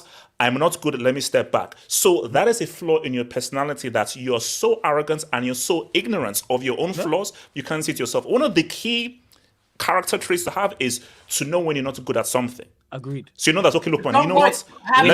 Let me take pride away and know that I'm not good at something. Winter Surfer here. It says, bring a true Chelsea fan on. Surfer, this waffle is shut up. bad. I guarantee you that have feelings, bro. I guarantee you that have hope and Roy, the first time round, we're cool with Lampard, Ultimately, you should never wife a sket in the first place, So, whoa. I'm just saying, like, the first time he didn't have... Look out for them red flags. Look out for them red flags, you know. You got to look out for them red flags. The first time, because of where we are, because of where we were, the first time was understandable. This time, there is... No excuse. There's no understandable behind that. Do you research and you find out our bodies? Hazard left, I can understand that. Right. This one, I can't understand. To do? What do you want Lampard to do realistically? Reject the offer. To stop managing. Right. If you can't reject the offer. You can't reject the offer. Jerry, don't do that. See, Jerry, not going to piss me off now. Jerry, going to piss me off. Turn down the bag. Wait, hold on. Wait. See, Everton. He knows he didn't have the requirements. He should have rejected the offer. Roy, you're expecting him again. Goes back to my original point for him to have self-awareness. You're saying he knows he's bad. He thinks he's good enough for the job. If he was offered the job full time to take you on next season, he's taking it. He would sign a 10-year deal tomorrow. That's crazy. He would sign a 10-year deal. He's a former very successful footballer for Chelsea, right? There is a level of ego he's going to have. Who in their right mind, if Arsenal came to me tomorrow and offered me the job, do you think I'm turning it down? Yes, because you don't have any licenses. I'm grabbing $1 million and then going on me Ollie Bobs. Let me ask you, have hope. If he loses these remaining 5 games, does Lampard lose his legendary status for you? Yes. Blah, blah, blah, blah, blah, blah, blah. I can't believe it. Terry, you can't do that. Stop it. Get some help. I don't know, man. I don't know. So Terry, so you just hit me with these 2 memes. What the hell? Let me just out of interest of time, I've got to get through these. Very funny. I've got to get through these super chats here. First one from, we'll come back to Chike's in a minute. This is from Debbie that says, if Chelsea doesn't do X, Y, and Z this summer, will Todd delete the club? Metaphorically, he might be doing that. Have hope and Roy. Thanks for the good times. We need better CFC reps on. You know what this is? They can't handle the truth. Roy, they can't handle the truth. You just want yes. Look at this clown. KJ, I guarantee you, all the guys who were saying shit in the comments, I promise you, they're the biggest Lampard arsenicers out there. Thank you. No foresight with. I'm going to disagree. I'm going to disagree and back my viewers here. I'm going to back my viewers here. These guys don't want Lampard, but they don't think it undoes what he did for you. One of the greatest in European football. I can't discount it. I think you're mad. I think the second time for me, that one I can't discount. For me, I'm going to. I think you're absolutely wrong for that. He's doing a bad job as a manager. He shouldn't have taken the job. But I don't believe for a single second that it undoes his legacy. I defended Ollie in the same way. So I'm like Ollie. I still look at Ole Gunnar Solskjaer, the player, in exactly the same way as I look at him with or without him being our manager. But that's just me personally. I'll try and get through these super chats just because of interest of time here. Bowley and Co made mistakes, but to call them the worst owners when we're barely a year hasn't passed is intellectually dense, especially when you don't know the long-term impact. I think it's a fair point. This here says, frankly, no one knows what will happen with Poch. I don't care how long you've watched the Premier League. Hush up and let's see if the board will redeem themselves, is what African Giant says. Kishon here says, You guys are bugging the fuck out. So reactionary. Shut the hell up. Essentially, oh no, shake my effing head. I think that means I'm learning these abbreviations. Man is old. I can't remember how old man is here. Like, do you know what I mean? I'm in a few years. I'm gonna be towing 40. Do you know what I mean? So we got to keep up to date. Why would anyone compare Chelsea to Barca? I suppose people would. Terry, can you bring on genuine Chelsea fans? I think you do it on purpose. I don't. People say that all the time about Egal, and I'm like, Egal's just a passionate Arsenal fan speaking his truth. Do you know what I mean? They're allowed to. It's what we want. An Arsenal fan, Mike, here says, instead of worrying about our own club, we should collaborate, formulate a plan to get Pep out of the league because nobody's been. We'll come back to that in a minute. I thought that was going to be about something else. Have hope. It says, thoughts on bringing in Frank Kessie to the bridge as a potential 6 or Paulinho? Yes, or just a quick yes or no from you, Roy. On no. Kessie, no. Paulinho, yes. There we go. This here says, after Tuchel, we've had 29 points, and we will not get any more points. So in 32 games, we have 29 points. Leicester City have 28 points from 33 in the relegation zone. Without Tuchel, we would have been relegated. That is we would have been very, big very trouble. True indeed. Viewers, make sure like buttons are being smashed and make sure you're signing up to NordVPN right now. Very important to protect yourself online from data hackers, criminals, fraudsters, and even more importantly, stopping the government and companies selling your data to market at you and target you and all that jazz. I watch a lot of Russell Brand. They talk about it a lot. All your data gets harvested. It's how they know what you like, what you're up to, where you're going. You could be talking in your house about buying a shed. You go on the internet, and it's a fucking B&Q advert about sheds. It's a madness. Sign up to NordVPN and protect yourselves right now, people. And I'm not a conspiracy theorist, by the way. I don't believe in that, but that shit really does happen. Arsenal, and there's a super chat here. Great segue for you, Colleen, that says, Colleen, title parade N5. Hey! Yeah. Sorry. One question. Ask me. You ain't asking me nothing. You ain't asking me nothing. I'm not sure why everyone here is giggling. I don't know why people here are giggling. The only person who can have a little bit of chat is Daps. The only person who has chat here is Daps. Are you winning the title, Colleen? Yes or no? That's what I want to know.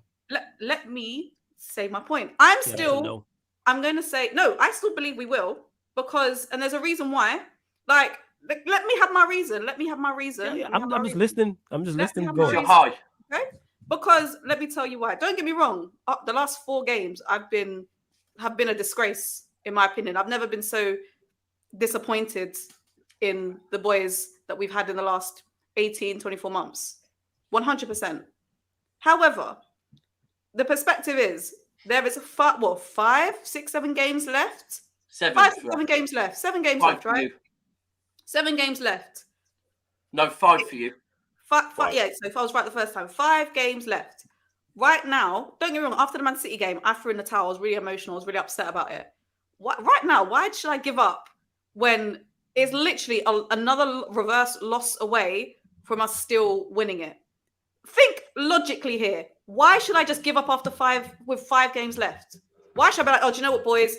Throw in the towel, CBA, season's done. What kind of mentality is that? Am I now going to expect them to stop playing for 5 games? I want them to be winning these next 5 games and putting the pressure on. What kind of pathetic beta mentality is that? Man City are going for the treble. They're going for the treble. They might do it. If they do it, then you know what? Kudos to them. But if they slip up, I want my team there ready to pounce. So yes, I'm still backing them to do it because I'm not accepting us to lose another game. Or Newcastle away, you think? Absolutely not. Or Newcastle away. Like I said, I'm expecting a performance. Sorry, let me just interject for a second. Just to back what Colleen said. She has said, I don't expect us to give up and I want us to keep fighting. She's actually the only Arsenal fan I've heard online, Lowe's may think it, that I'd say, this notion of we've given up, it's okay, boys. I like the fact that Colleen has said, we might not win it, but we've got to play every game like we still might. Because imagine this. Imagine Arsenal take their foot off the gas and City do lose a game. But Arsenal are not in a position to pounce on it. That's even worse than the last 3 or 4 games. I agree with that, even though the league seems gone. But what were you going to say, Roy? Sorry, bruv. Sorry, go on. Okay, so I just want to make sure. So, Colleen, you said you think you're going to win the league. I'm still going to do it. Why should I not think? And your stance hasn't changed, so you're still winning it, yeah? Yeah. Why not? Why should I think not? Okay, that's cool.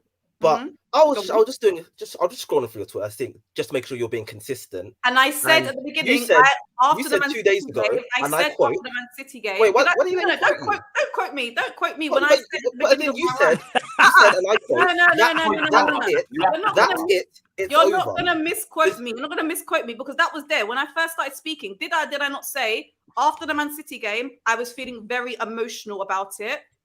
You did. So I threw it in. I literally said that before I began You said you were consistent, so you weren't consistent. I just said after the Man City game, I was feeling very emotional about it. So is that not allowed? Am I not allowed to feel aggrieved when my team shows up for fight, for 4-1 loss against our current rivals for the title? Are you taking the piss? Of course I'm allowed to be like, do you know what? I'm devastated. I can't see it. Now the dust has settled.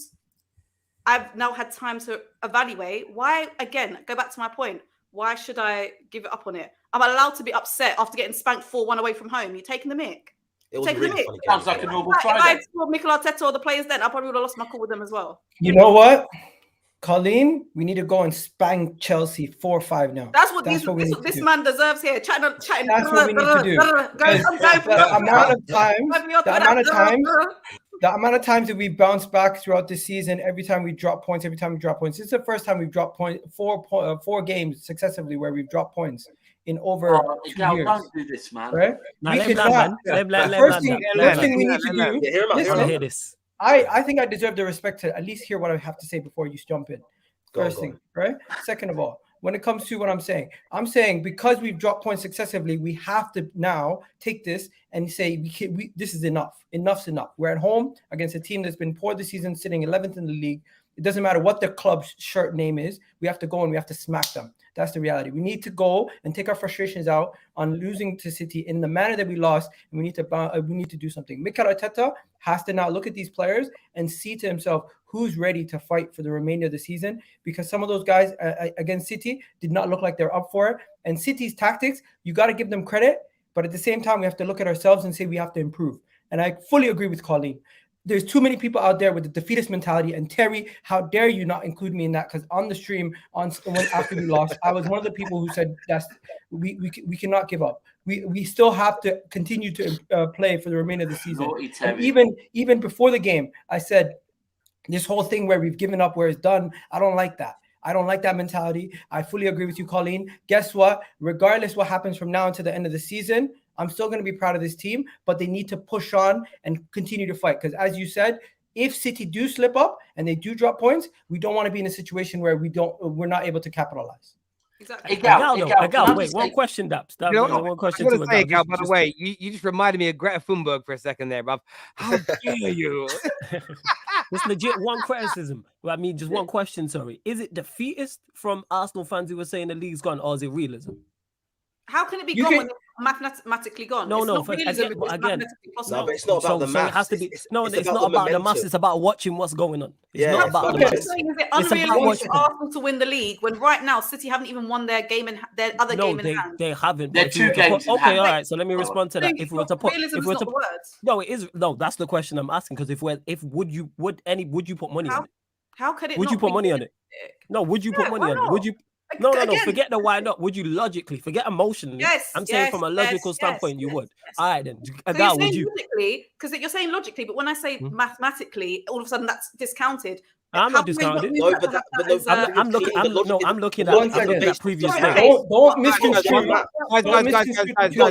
Guys, sorry. So let Flawless go one at a time because the viewers can't hear. Go on. Yeah. No, I would say I'm not discounting it mathematically, but we're looking at previous games. We're acting like previous games. So what is your framework for logic? Because when I've said mathematics, it's not good enough. When I say that they've not even won their game in hand yet, the other one. So what is the framework for logic? Because for me, looking at the maths and the rest of the games, there is not logic. So what else? All right. So we're looking at it from what's happened previously, and we will predict. That's what we do on these shows. Are we forgetting the last 8 months when we've been top of the league, or previously being the last 5 games? No, we're looking at the past 5 games where you. We're just looking at the last 5 games. Because if you lot had done what you were supposed to and beat Southampton and beat West Ham and to protect that lead at Liverpool, we wouldn't be having this conversation. So we've got new information now. So the previous 8 months, we clarified for that. Now we're looking at the previous 5 games where you lot have dropped points, and now you're not. One sec before you go, Colin, you lot are no longer in the driving seat right now. So when we're looking at this from, I agree. So from a logical standpoint, when you talk to non-Arsenal fans, bear in mind I hate both these sides, so I have no winner in this race. Manchester City are the clear favourites for it. Why is that crazy to say? With everything that's not crazy. If you listen to what Colleen said, she was not speaking about what the actual outcome is going to be. She's basically just saying you don't want to give up in the opportunity that you can still win it. You don't want to give up. I hear that. People being realistic, saying City have it's in their hands, 100%. You can't deny the fact that it's in their hands. That is the fact. It's in their hands. They have to drop points. Agree to It's in their hands. That's the point I'm making. Is you talking about not giving up. Of course, you shouldn't give up. But the reason why I asked that question is it realism or is it being defeatist? The reason why I look at it is realism because we're looking at the outcome. They're the strong favorites. Find a non-Arsenal fan who thinks you lot are going to win the league. Man City, no one's saying no. Find out from this situation. No, that's the point I'm making. From this, it has changed. A lot's changed. No. A lot has changed. Nothing has changed. Man City have been the favourites to win the league since the beginning of the season. No, you became favourites. That's a lie. That's a lie. No, I'm not hearing that. You became favourites. You have been favourites. Piss off. None of you lot said that you thought Arsenal was a bar and tell. No. That's not true. Once you got in that position, no. That's not what I said. Once you guys got in the position, you guys were favourites. The point is, Jerry. That's exactly what it is. Please, who was your favourite to win the league? Guys, let's go to Jerry for a minute. I just want to hear it's hard to hear when everyone shouts. It's funny, but I can't hear. What you saying, Joe?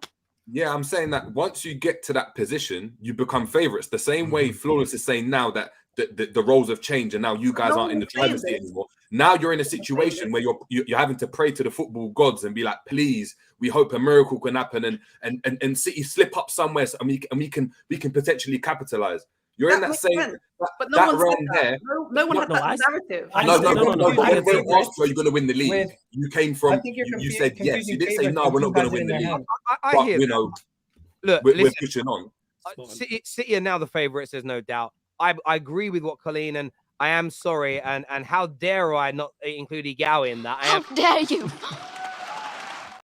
I'm sorry that I didn't. I am sorry that I didn't include you, but you're right in that. But I want to ask a question, and a view. Well, based on what a viewer has said here. This is from one of our members, Dexter, who says, "Bottle in the league, no two ways about it. None of the top four was making this aim nonsense. Congrats on maybe winning. You beat the Chelsea trophy though. But on the first part from Dexter, have Arsenal bottled this league, or are they still in a process and it should be looked at as a successful season? Because that narrative has now started this week. I'm even confused about what the word process means anymore. It's a useless buzzword, man. No, I agree. Can I just say this? Go on again. When we're saying what are people trying to call a failure? Because if you want to say single-handedly not achieving your goal at the end of the season and winning the league is a failure, in that sense, you can say, yes, we didn't achieve what we wanted to achieve based on winning the trophy. But if you want to say based on progression, you can say you still progressed in the season. You can still say you've had a decent season based on your progression, based on where you were and where you finished. And this whole thing where everything's a failure if you don't win the league, then you're saying everybody in the league is failing. Let's be realistic. There's a lot of different barometers on what you expect how your season to go and where your team is. And the reality is, with this team, the leaps and bounds we've come, I could still be like happy about where we've come and how far we've come, and not say to myself, "Oh, this is a disgusting season, disgrace." The words that I'm seeing people describe the season: disgrace, disgusting. That you can call the performance a disgrace. You can call the performance disgusting, but don't go and now say the whole season's been tarnished by the same as that performance. The reality is the season that we've been having this season has been a good season. It's been a season where we've gone leaps and bounds where we want to be, and we're taking steps towards where we want to be, which is competing for the league, winning the league potentially, and pushing on and competing on all fronts. And I see this team going only better next season. Everyone else is going to try to get better, but the reality is everyone else is going to strive to be where we are next season. Egal, in 2013, they're not. They're going to strive to be where we are. Sorry. Yeah, quick one. In 2013-14, when Liverpool didn't obviously win the league and Steven Gerrard slipped, what did you call that? Be honest. When Liverpool didn't win the league, you bottled it, and yes, we bottled it. So you did bottle it then? You just went around the whole. One second, I agree with the bottle statement because we bottled it versus West Ham, we bottled it versus Liverpool. You could say we even bottled it versus Southampton. You can call it, and that's where we lost the league. Losing to City is not the embarrassing part. The embarrassing part is dropping points that many times successively in a title race. You can call it a bottle drop, but in the same time, don't confuse bottling the league with having a poor season. That doesn't make sense. I think they are. You haven't had a poor season, but that wasn't the question. It was about whether you. No, that's what people are trying to make it out to be.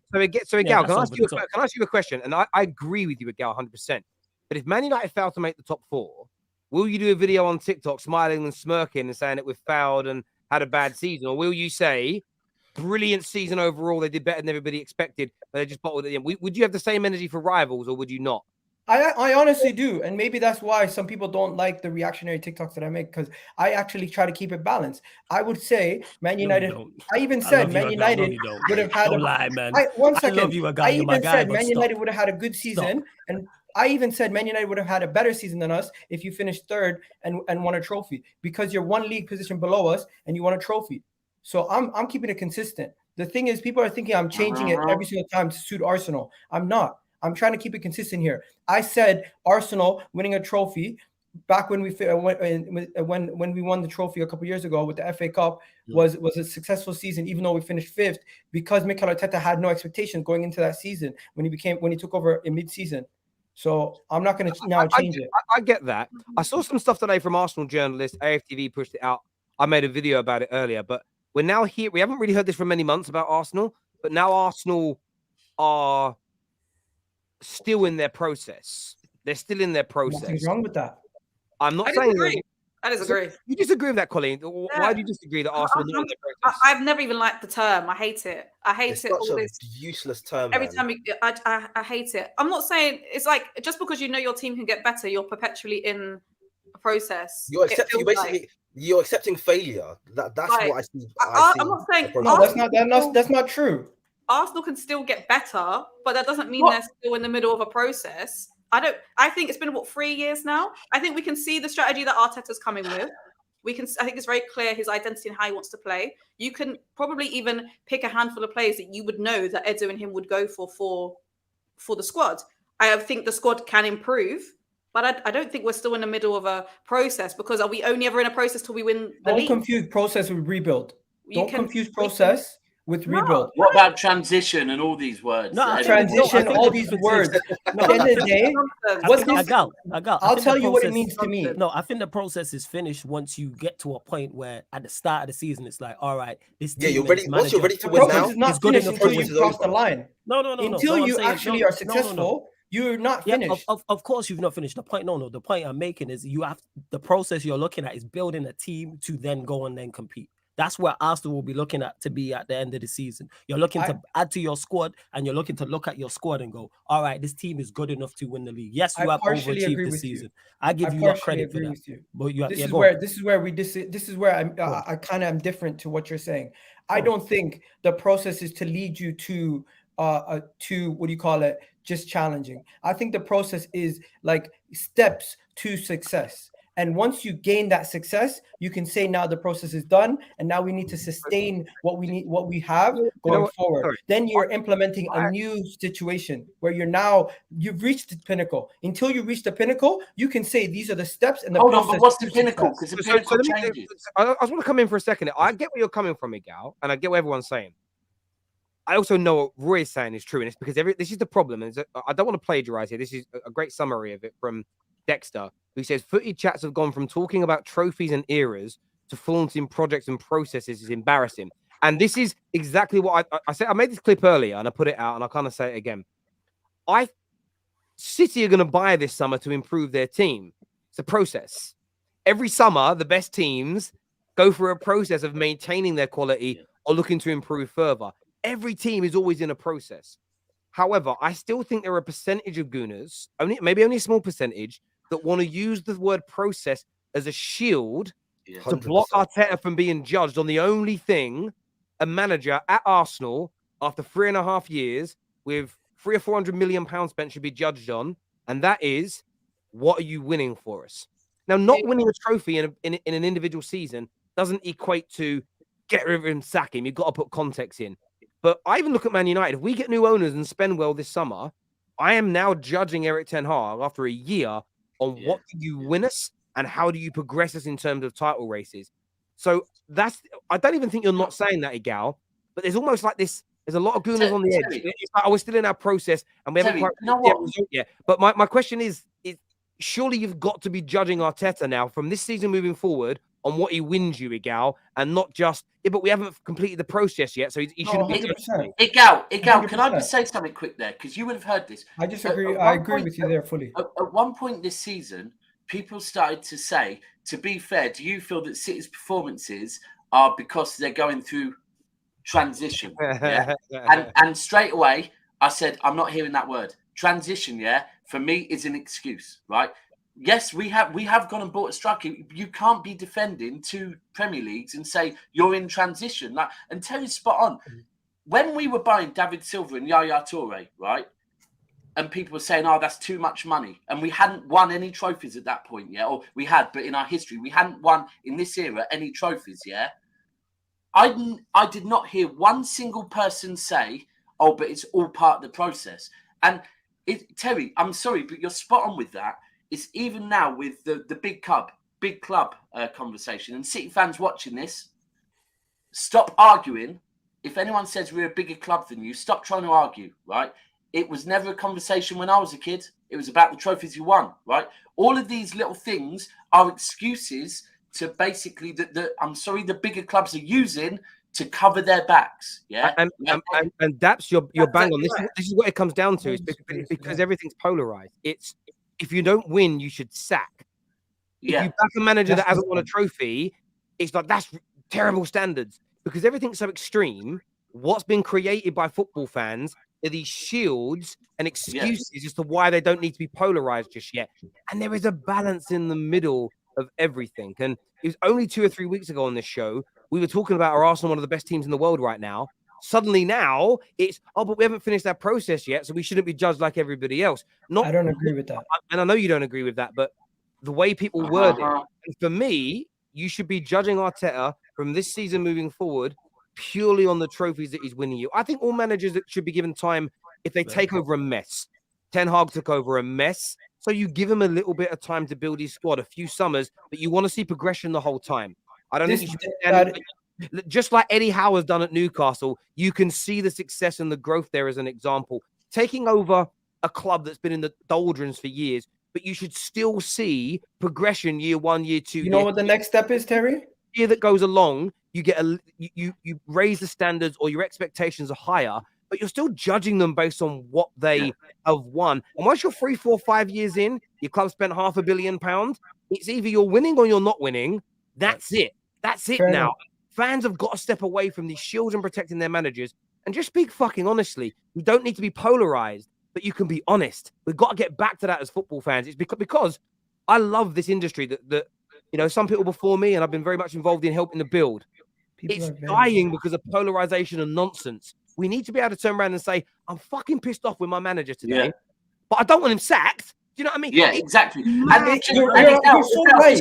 You can't. That's what I get from Terry. Egal, you have to remember. This is the problem. Egal, just quick, because I know you're going to go on a rant now, and I promise you, I'll mute my mic after this. We know that Terry backs Arteta.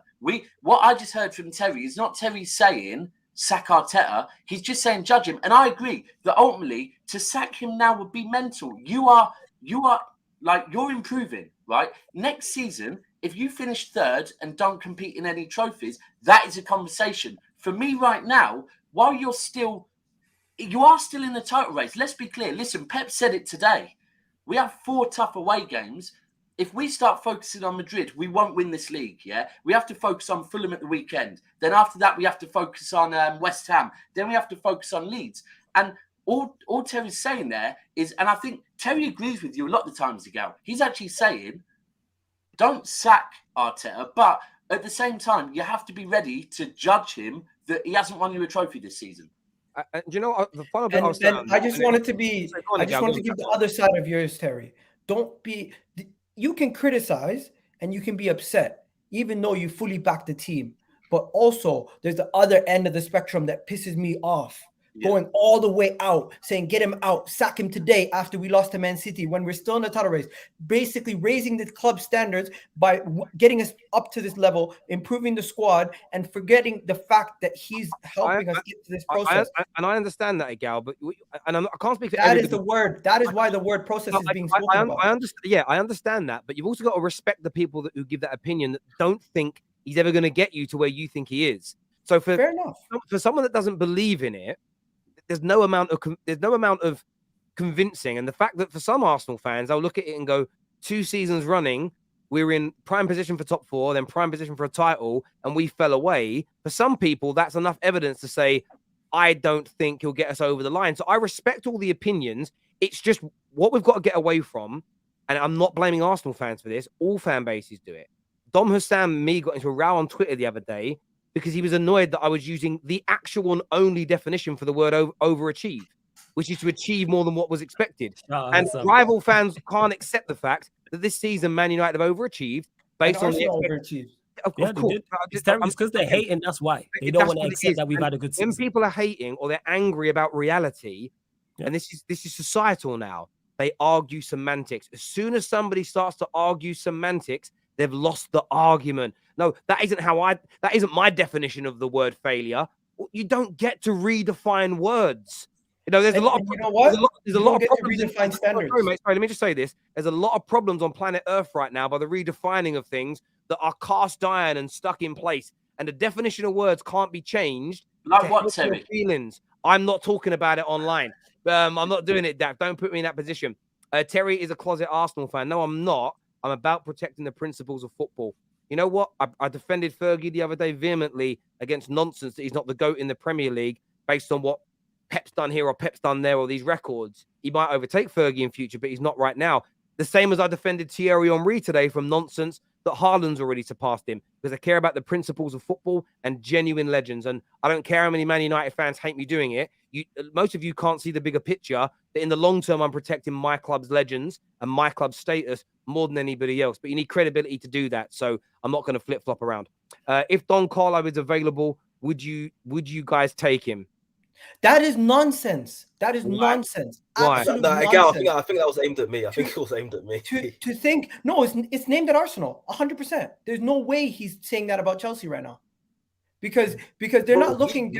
This has been the rhetoric that I've been hearing. This has been the rhetoric I've been hearing about Arteta ever since we lost to Man City. It's been Carlo Ancelotti is a proven winner. Bring him in. He's going to win with this team. Arteta can't get us over the line. But who's to say that Carlo Ancelotti can win with the same players that Mikel Arteta can't win with because of the little bit of more experience he has? Obviously, he has a lot more experience. It's not about that. Sometimes it's you don't have the actual stability and the players to get you over that line. You can look at the manager's tactics as much as you want, and sometimes the manager can get things wrong. But Carlo Ancelotti coming into this team automatically is not the solution. The solution is to continue to stay packed, understand that next season we're still going to be able to be in a good position, push on, the Cronkies invest and push on with the squad. Don't stagnate. Don't think that you've reached the pinnacle, because the reality is a lot of people think Mikel Arteta reached his ceiling. If you believe that, put that in the message. Don't just say Don Carlo. Also say that you're talking about Arteta. I think they're implying that, but I get you. TBG says the process is done. I expect us to win major trophies next year. If we don't start winning, there should be repercussions provided the board back him. I think this is exactly what I was just saying earlier about once you have the squad that is built to go on and win. Yeah, once you're ready to win, the process is done. Yeah, the process is done. Now it's win. And that's what I've seen. Like that's why Ten Hag still gets a bit of a absolutely, because we ain't built yet. 80% of this squad isn't him yet. Once it's his, he won't get that leeway. 100%. If Arsenal this comment's mad because Arsenal have been spending, they have the last few years. It's just they haven't had Champions League football. So I expect Arsenal to go big in the summer for me. Yeah, I think they will. This year says I remember some people saying here that Man City will catch us. For most, we were not the favourite. So let's not ignore that everyone expected this slip up, is what Akil says. Yeah, I mean, there is an element of that. There's no doubt about it. The only thing that makes Arsenal win the league is Pep leaving City rather than Arteta win it for you. Sadly, Pep leaves City. But what I will say about that is that I don't like if Pep say Pep does a treble and leaves this summer. Let's just say he goes, I don't want to stay on now. I've done it. The person that wins the league the next year, if it isn't City, if we're just going to have that notion of, yeah, but you only won it because Pep left, then I'm just going to claim that the only reason you guys below have won things since Fergie retired is because Fergie retired. That logic don't stick. Like, imagine the guy that wins 100 meters at the next Olympics or the previous. You only won it because Usain Bolt's old. That's just not how it works, is it? Like, you can't do that. Terry, when Fergie left, who owned your club? The Glazers. Who's everything to blame about your club? The Glazers. Right, who's in charge of our club?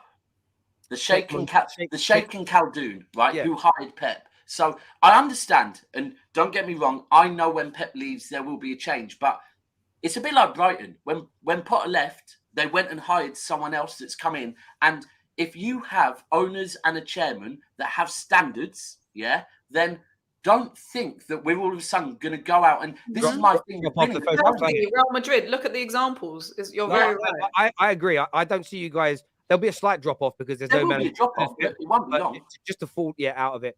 This is an interesting one. It says Don Carlo is a fraud. He failed at Everton with 500 million. Did he spend 500 million? He couldn't have spent that much. He didn't fail at Everton either. Yeah, he never won the He never won the Champions League last year. That was Zidane built team. He is so disrespected, Carlo. You know what's so funny about that? Because Ancelotti won the Champions League before Zidane came, and the team that Zidane won with, it was mainly Carlo's guys. So that's why I can't hear that. Manager's trolling, man. I hear it. Here's a nice one. Hi, Colleen. Lots of heart hives. He says, "You look stunning again. When can I fly you out to Amsterdam?" Whenever, I guess. Oh, hold on, Colleen. Be careful. Of all cities, he said Amsterdam. Just be careful. In fairness, that's because he's Dutch. He's from Amsterdam. Like, he can't help it. But I know. I'm just saying. You know, I've been chasing Colleen all season. To be fair, all season. He actually DM'd the other day again. Where is she? She's not been on for a while. Sadly for you, she's been dating. I believe that's what KJ told me. So looking for a husband. Newcastle spend and will be better than Arsenal next season is what you're just looking for a reaction. Come on, let's be sensible. A reaction from you, Egal? No way. I was thinking. Not a chance. The only reason why I say that is because I've heard Liverpool will be better than Arsenal next season from Liverpool fans. I've heard Chelsea will be better than Arsenal next season from Alex, who's a Chelsea fan. I heard Man United are going to be better because you guys are going to buy Harry Kane and Ten Hag's process is working perfectly. I've heard all these other teams are going to be better than Arsenal. Everyone's implying that Arsenal's either going to stagnate or we've reached our ceiling and we're going to drop down. That's the exactly what he wanted. He got what he wanted, a reaction. Perfect. No reaction there, Egal. No, I'm just trying to... There was no reaction, Egal. How dare you? There was none. That's your meme. That's your new meme now. We've gone from Elvis to Greta. You know what I mean? That's what we've got to do. This year says 3 out of 3 title runs. Well done there, Roy. Smart, definitely a smarter man than me, countdown champion. Liverpool had with City. They won the Champions League, lost by 1 point. They won a title on second and on third race. They did a double, lost by 1 point. Respect. Yeah, look, that Liverpool team was brilliant. That's why Liverpool's fall off this season is the most embarrassing part of the Premier League season because of how good they goddamn were. So they can't take Chelsea's crown. No, Liverpool's is worse in my opinion.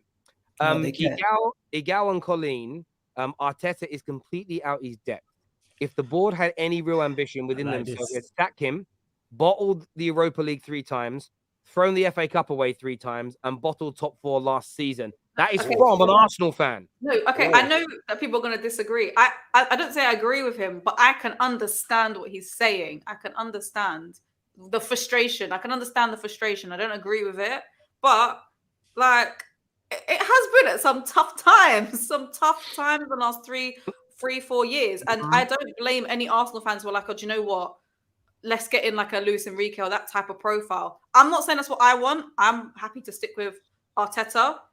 He has one more season in me to see what fruits it bears.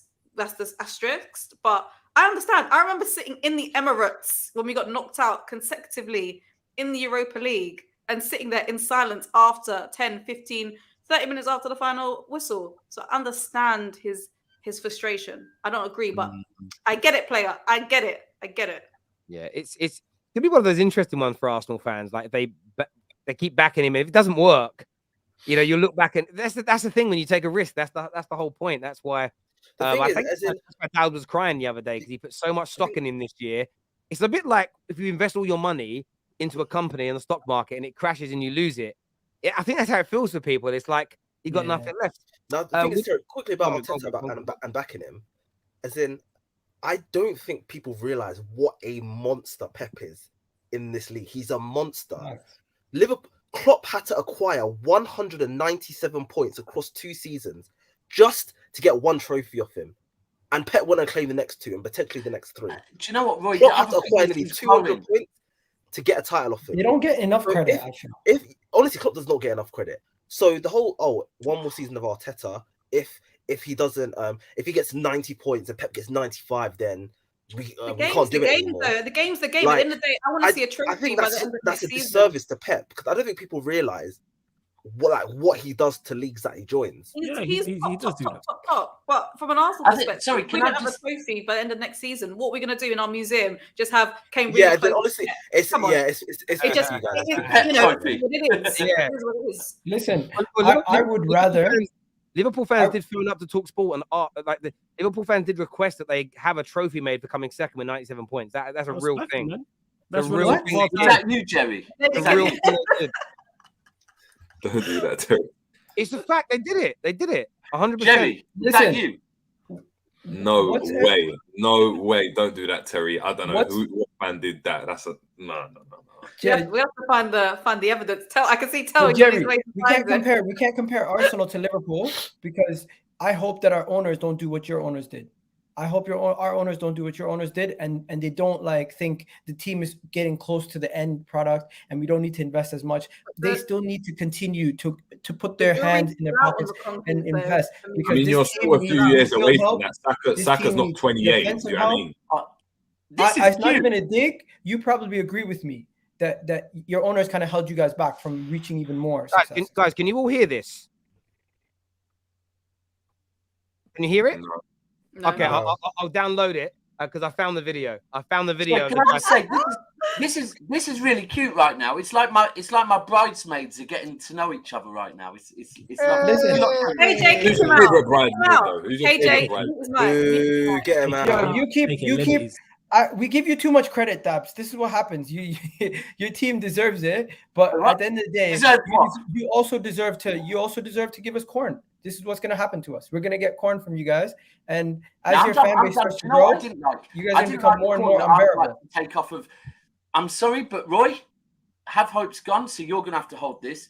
Hey. On Wednesday night, you lost to your local rivals 2-0, and to see Chelsea fans going at Arsenal. I agree with what I can't remember who it was. I think it was Egal or Colleen said it earlier. I honestly think, like in the summer when you lot were mocking Arsenal, when they got Jesus and you were going in for other players and they rocked up and slapped you 4-0, I honestly think Arsenal are going to take this out on you on Tuesday now. And I hope they do because it was shameless. The way rivals were going at Arsenal, come on, man. Fuck them. You know what I'm saying? I respect it. Wait, hold on. Bringing the glory days back. Rivalries with Brentford and Chelsea. I agree that you guys lost 2-0 to Brentford and more people were celebrating shopping. Do you realise who we have in charge? Embarrassing. Do you realise who we have in charge, Dabs? Like, Lampard just got rolled over 2-0 by Brentford. Early on. Hold on. No, Roy, you can't say that. Roy, respectfully, early on, and I wanted to pull you up, but other people were talking, you were saying that Arsenal are kind of settling for, not winning. And at the moment, you're now saying, yeah, but you see, you're settling for not winning. You're going to end up 15th and you're going, but it's fine. No. Do you support Chelsea? No, wait, hold on. Chelsea? Listen. Daps. The context is completely different, bro. It's completely different because it's not, Roy. Give me a continent, Roy. Get him back. The context are completely different. 2 for the bottom. Roy, the context. Forget context, right? The context is... Forget context. No, Roy, let me finish. Basic with useless analysis then. Roy, let me finish. Go on. Let me finish. Do you support Chelsea or do you support what elements of Chelsea you want to support? I support Chelsea. Right, so therefore, because when my club were where my club was when I was a kid, yeah, I didn't get to go, oh, well, you know what, I'm just going to... No, you support Chelsea, yeah? You supported in January the spending. You supported Todd Bowley. Therefore, support everything to do with it. He loves Sean Goater. I do. That doesn't mean I can't use... I can't use logic and be realistic and be like, I don't access to win another game because our manager is clueless. Don't take the piss out of Arsenal. I get that, guys. I just want to play that video. Wait. So I'm not allowed. I can't be shit and pocket watch my rival. On the day that you lose to your local rival, banter is finished on Twitter, on YouTube, on everything. If I can't be shit and pocket watch my rivals, banter is finished. Let's all be logical, guys. Respectfully, you can only banter teams who are plus or minus 5 points below you. Anyone who's above your level, unfollow all their fans, unsubscribe to all their channels. There's no context here, Roy. The clear context is, for me, was that it was on the night that you lost. You're supposed to be on the night. Yeah. You lost to your local rivals, and that night, instead of talking on that, you went and mocked Arsenal. But that's the context. Again, that's his context. We are not good. And that's the contect. We are not good. It's like this is what it's like, Roy. This is what it's like. This is what it's like. You just caught your missus in bed with 3 men having the time of her life. But then you're laughing at Egal because his girlfriend said she doesn't want to marry him right now. Like, that's the context of it, bruv. Like, your L is a lot bigger. But I want to play that Liverpool video, then do the rest of these super chats. Listen to this. I just want to say, like, I'm a Liverpool fan. And because it's been such a gripping title race, I just wanted to say, I just thought like, we should get a trophy, you know, even if we come second. Just fit. Why are you laughing at me? Liverpool fans will asking for trophies for second. I'm not making it up. Jerry, can I come off? I'm embarrassed. People think I make stuff up, but literally that's it. Some super chats here I want to do. There's been lots in here. First one says City with Haaland will change the Premier League into another league where only one team wins. Fans talking about signing. Forget it. City will sign also. Are City the greatest Premier League team ever? They can be if they win the treble. Then yeah, potential. Yeah, it's a conversation, of course. Yeah, and it's already a conversation, to be honest. It's a conversation because it's a conversation. It depends on who you're talking to, biases, what you're looking at. Well, no, but we're saying this City team in particular. So we're not saying City overall. We say, is this even the best City side? City, you can argue they're the best team ever. Yeah, I think you can. When you say how long's the era though? How long are we talking? I would say from when he came. Oh, so we're saying overall. So we're saying overall. So we're not pinpointing one squad. Oh no! I mean, like just this era. Oh, we're seeing in general, just the era. Yeah, Pep's. Yeah, in terms of we're talking about the core group of players. Yeah, do you know what? It's a big debate for another day. The points total thing. I was doing some research this week because I wanted to educate myself. You know, when Fergie won 5 of the first 7 Premier League. No, you didn't want to educate yourself, Terry. What are you doing? I'm watching you, Terry. No. On a real level. So Fergie won 5 of the first 7, the same as Pep's about to do, right? Then went on to do a 3-peat and a treble. But you know, in like the early years in the Premier League, right, when Fergie's teams were dominating, there were rules in the league like foreign player rules. Foreign players also included like Welsh and Scottish players as well. So we couldn't even play all of our first team players all the time. We had to rotate. There was only ever 2 outfield subs on a bench, as an example. Things like that go into play. So the points total thing for me is not overhyped because it's brilliant what they've done. But squads, it's far easier in 2023 to accumulate plus 90 points than it was 20, 30 years ago. Equally, to respect Liverpool's heritage and history, in the 70s and 80s, you didn't even always have subs. There weren't subs benches. So you played like with 12, 13 men squads for 40, 50 game seasons. Of course, you were never going to get 100 plus points in a season like that. So I get it. But this City team is amazing. The only thing I don't agree with is this notion of we all give up because no one can beat City. For me, absolutely not. I think that's a bullshit mentality, personally, and disrespect. Colleen was spot on with it. Colleen was spot on because I've said this, and I'm glad Pep said it today. If we start doing what Arsenal have done over the last few weeks, and just kind of, I don't want to see no rotation, but by the way. We've got 3. I fly out to Madrid in 9 days' time. We have 3 games before I fly. I don't want to see rotation. I don't want to hear, oh, but we've got Madrid, because you don't celebrate an accumulator before all 4 bets come in, right? We have not won the league yet. We haven't got to the Champions League final. So all of that, we have to keep going how we have, looking at 1 game at a time. And also, if we do the treble, Terry, I'm going to be very happy, because the only reason I want it is not for debates over who is the best treble, is to win a treble. I'm luckily going to be in Istanbul, and you can have that conversation with another City fan by all means that wants to, because I know you're getting your homework ready for why Fergie's was better. Well, it's not even about better, personally. It's just about want the Champions League. No, for me, it's about, I don't like comparing eras in terms of pound for pound, because it's unfair. If you look at, I don't like comparing full stop. If you look at rugby teams from the 80s and 90s and compare them to now, the size difference in men now. NFL teams, the size of people then till now. If you put the best basketball team in the world now up against the Bulls from the 90s, the team now would kill them, because they're bigger, fitter, stronger, and faster than they were back then, because sports science has moved on. What you have to compare is achievements, is in terms of trophies won and the records within that. You know, runners get faster over the course of time. Why? Humans are only getting faster because of diet, because of sports science, and because, you know, you stand upon the shoulders of giants and go to another level. And I think in football, we have a tendency, unlike other sports, to disrespect pioneers and people of the past, because people are breaking their records. Muhammad Ali is still the greatest of all time, even though if you look at the size of heavyweights now compared to him, he's too small to fight heavyweights in 2023.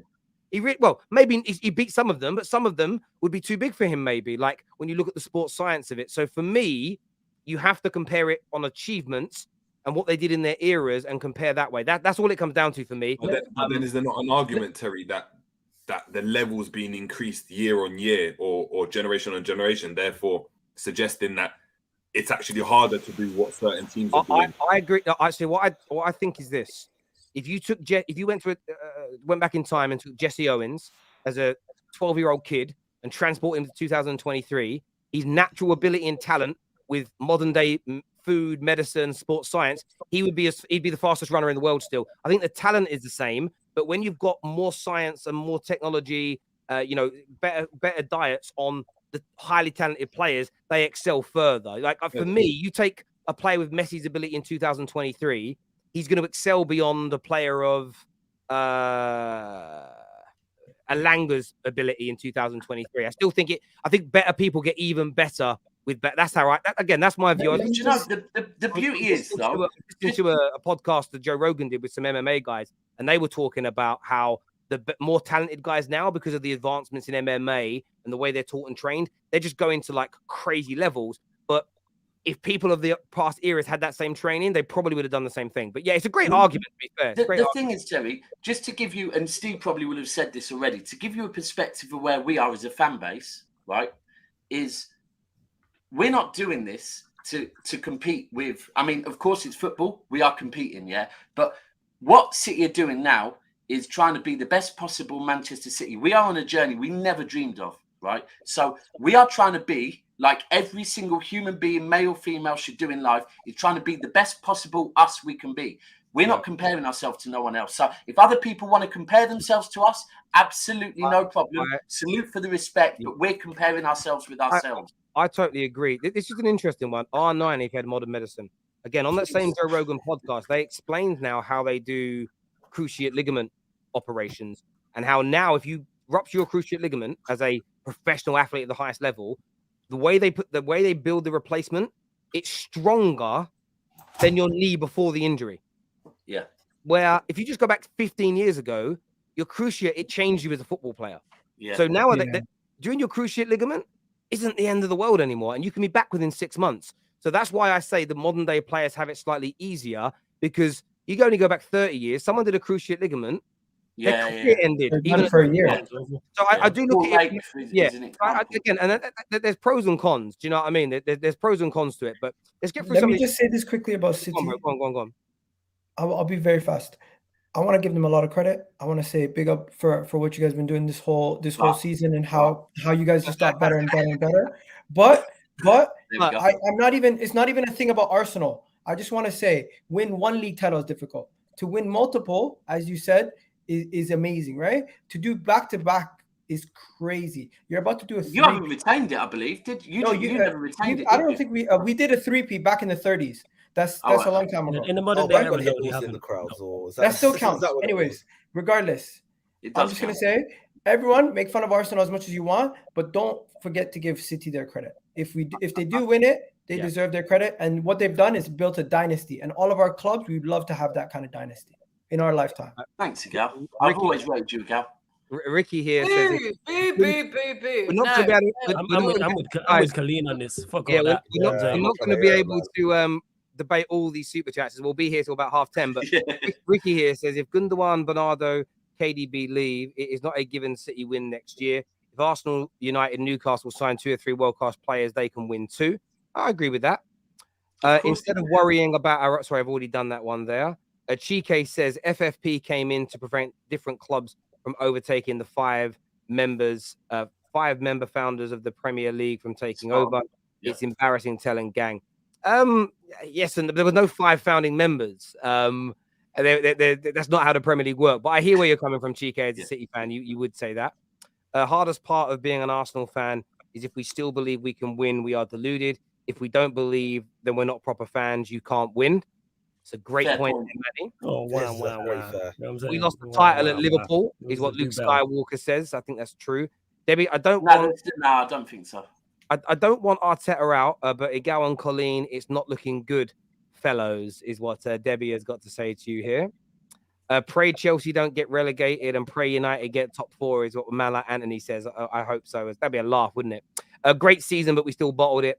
I think we would have done that one. Don here says Arsenal fans use process to hide the lack of trophies.